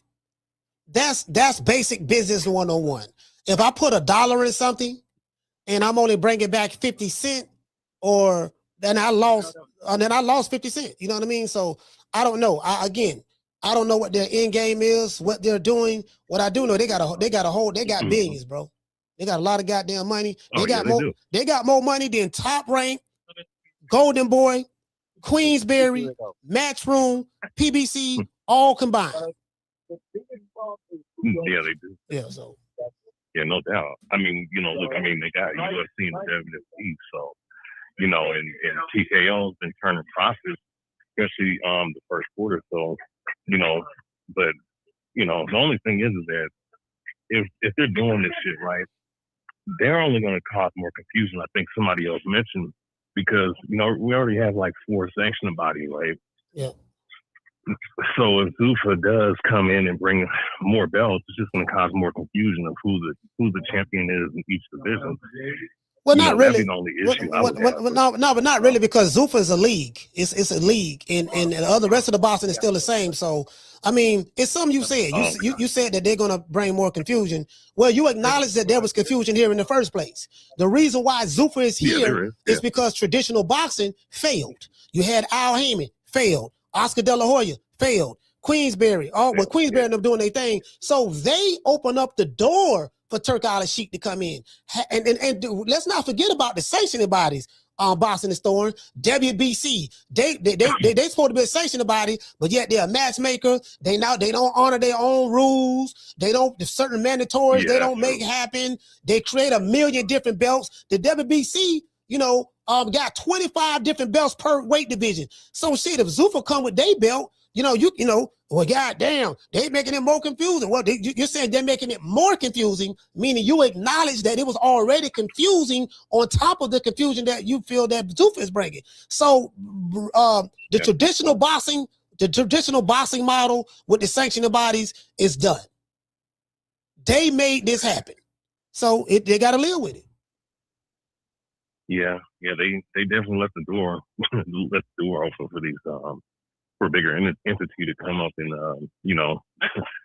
do what they're doing right now. Unfortunately, look, guys are gonna get paid in the dime, and salute to Bill Haney and shit, and Devin. Hopefully they get their money and do what they got to do. But I don't know.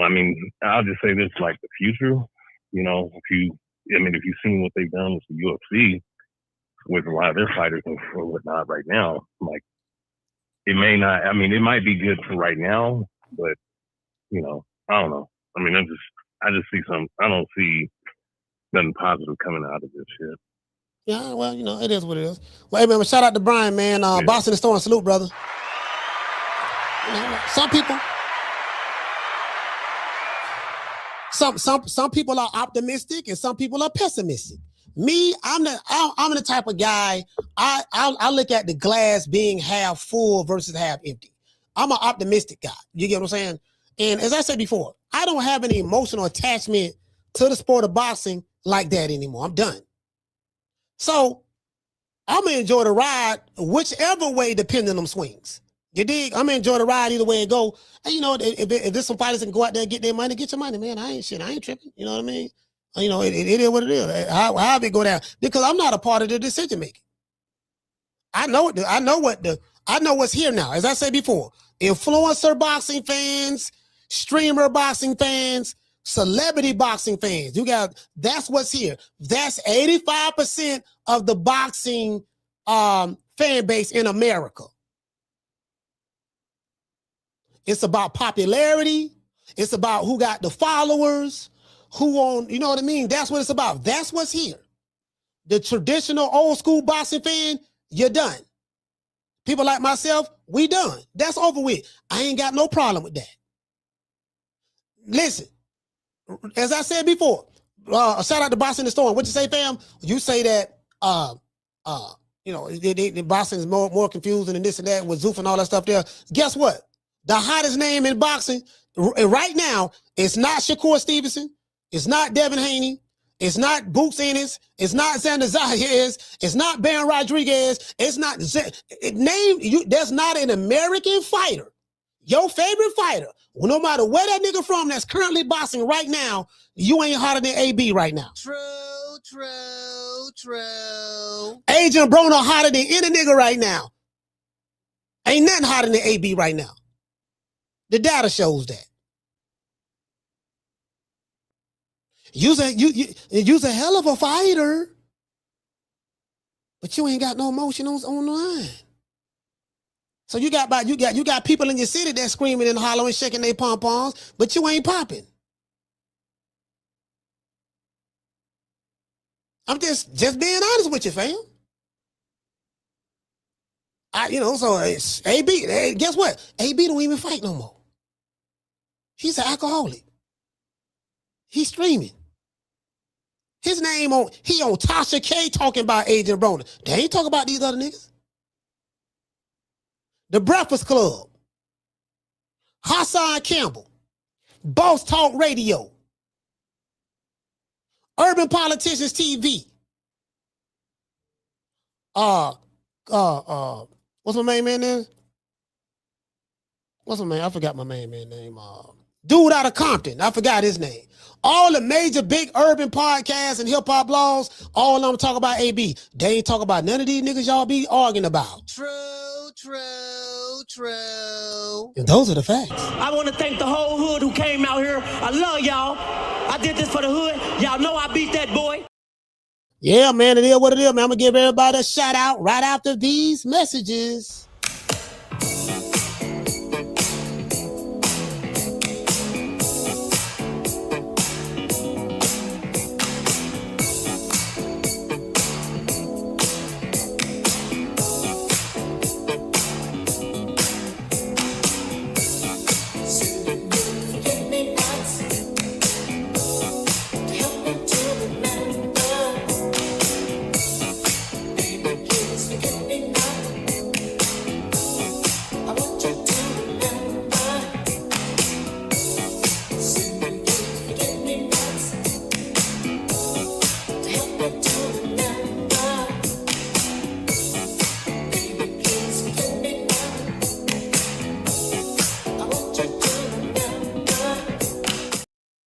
Now, I want to preface that. I'm not including the UK. The UK, the UK popping. I'm saying in America. When I say this, I'm talking about an American boxing culture. The modern day American boxing. Shout out to Tila. Shout out to my brother H-Town T.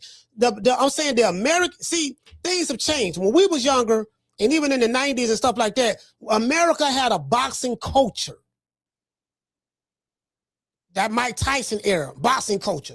Oscar De La Hoya, Floyd, that was the boxing culture. Sugar Ray Leonard, Hagler, Hearns, Duran, Purnell, Roy, James Toney, Winky Wright, Evander Holyfield. We had a boxing culture. Guess what? In today's times, America, we don't have a boxing culture. We have an influencer culture. Influencer.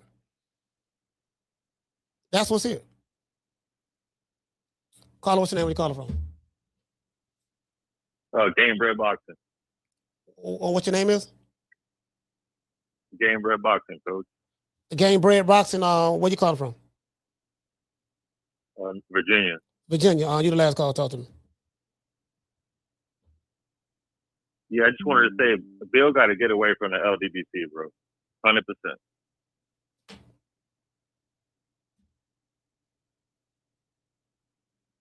That's it? Killing his fan base.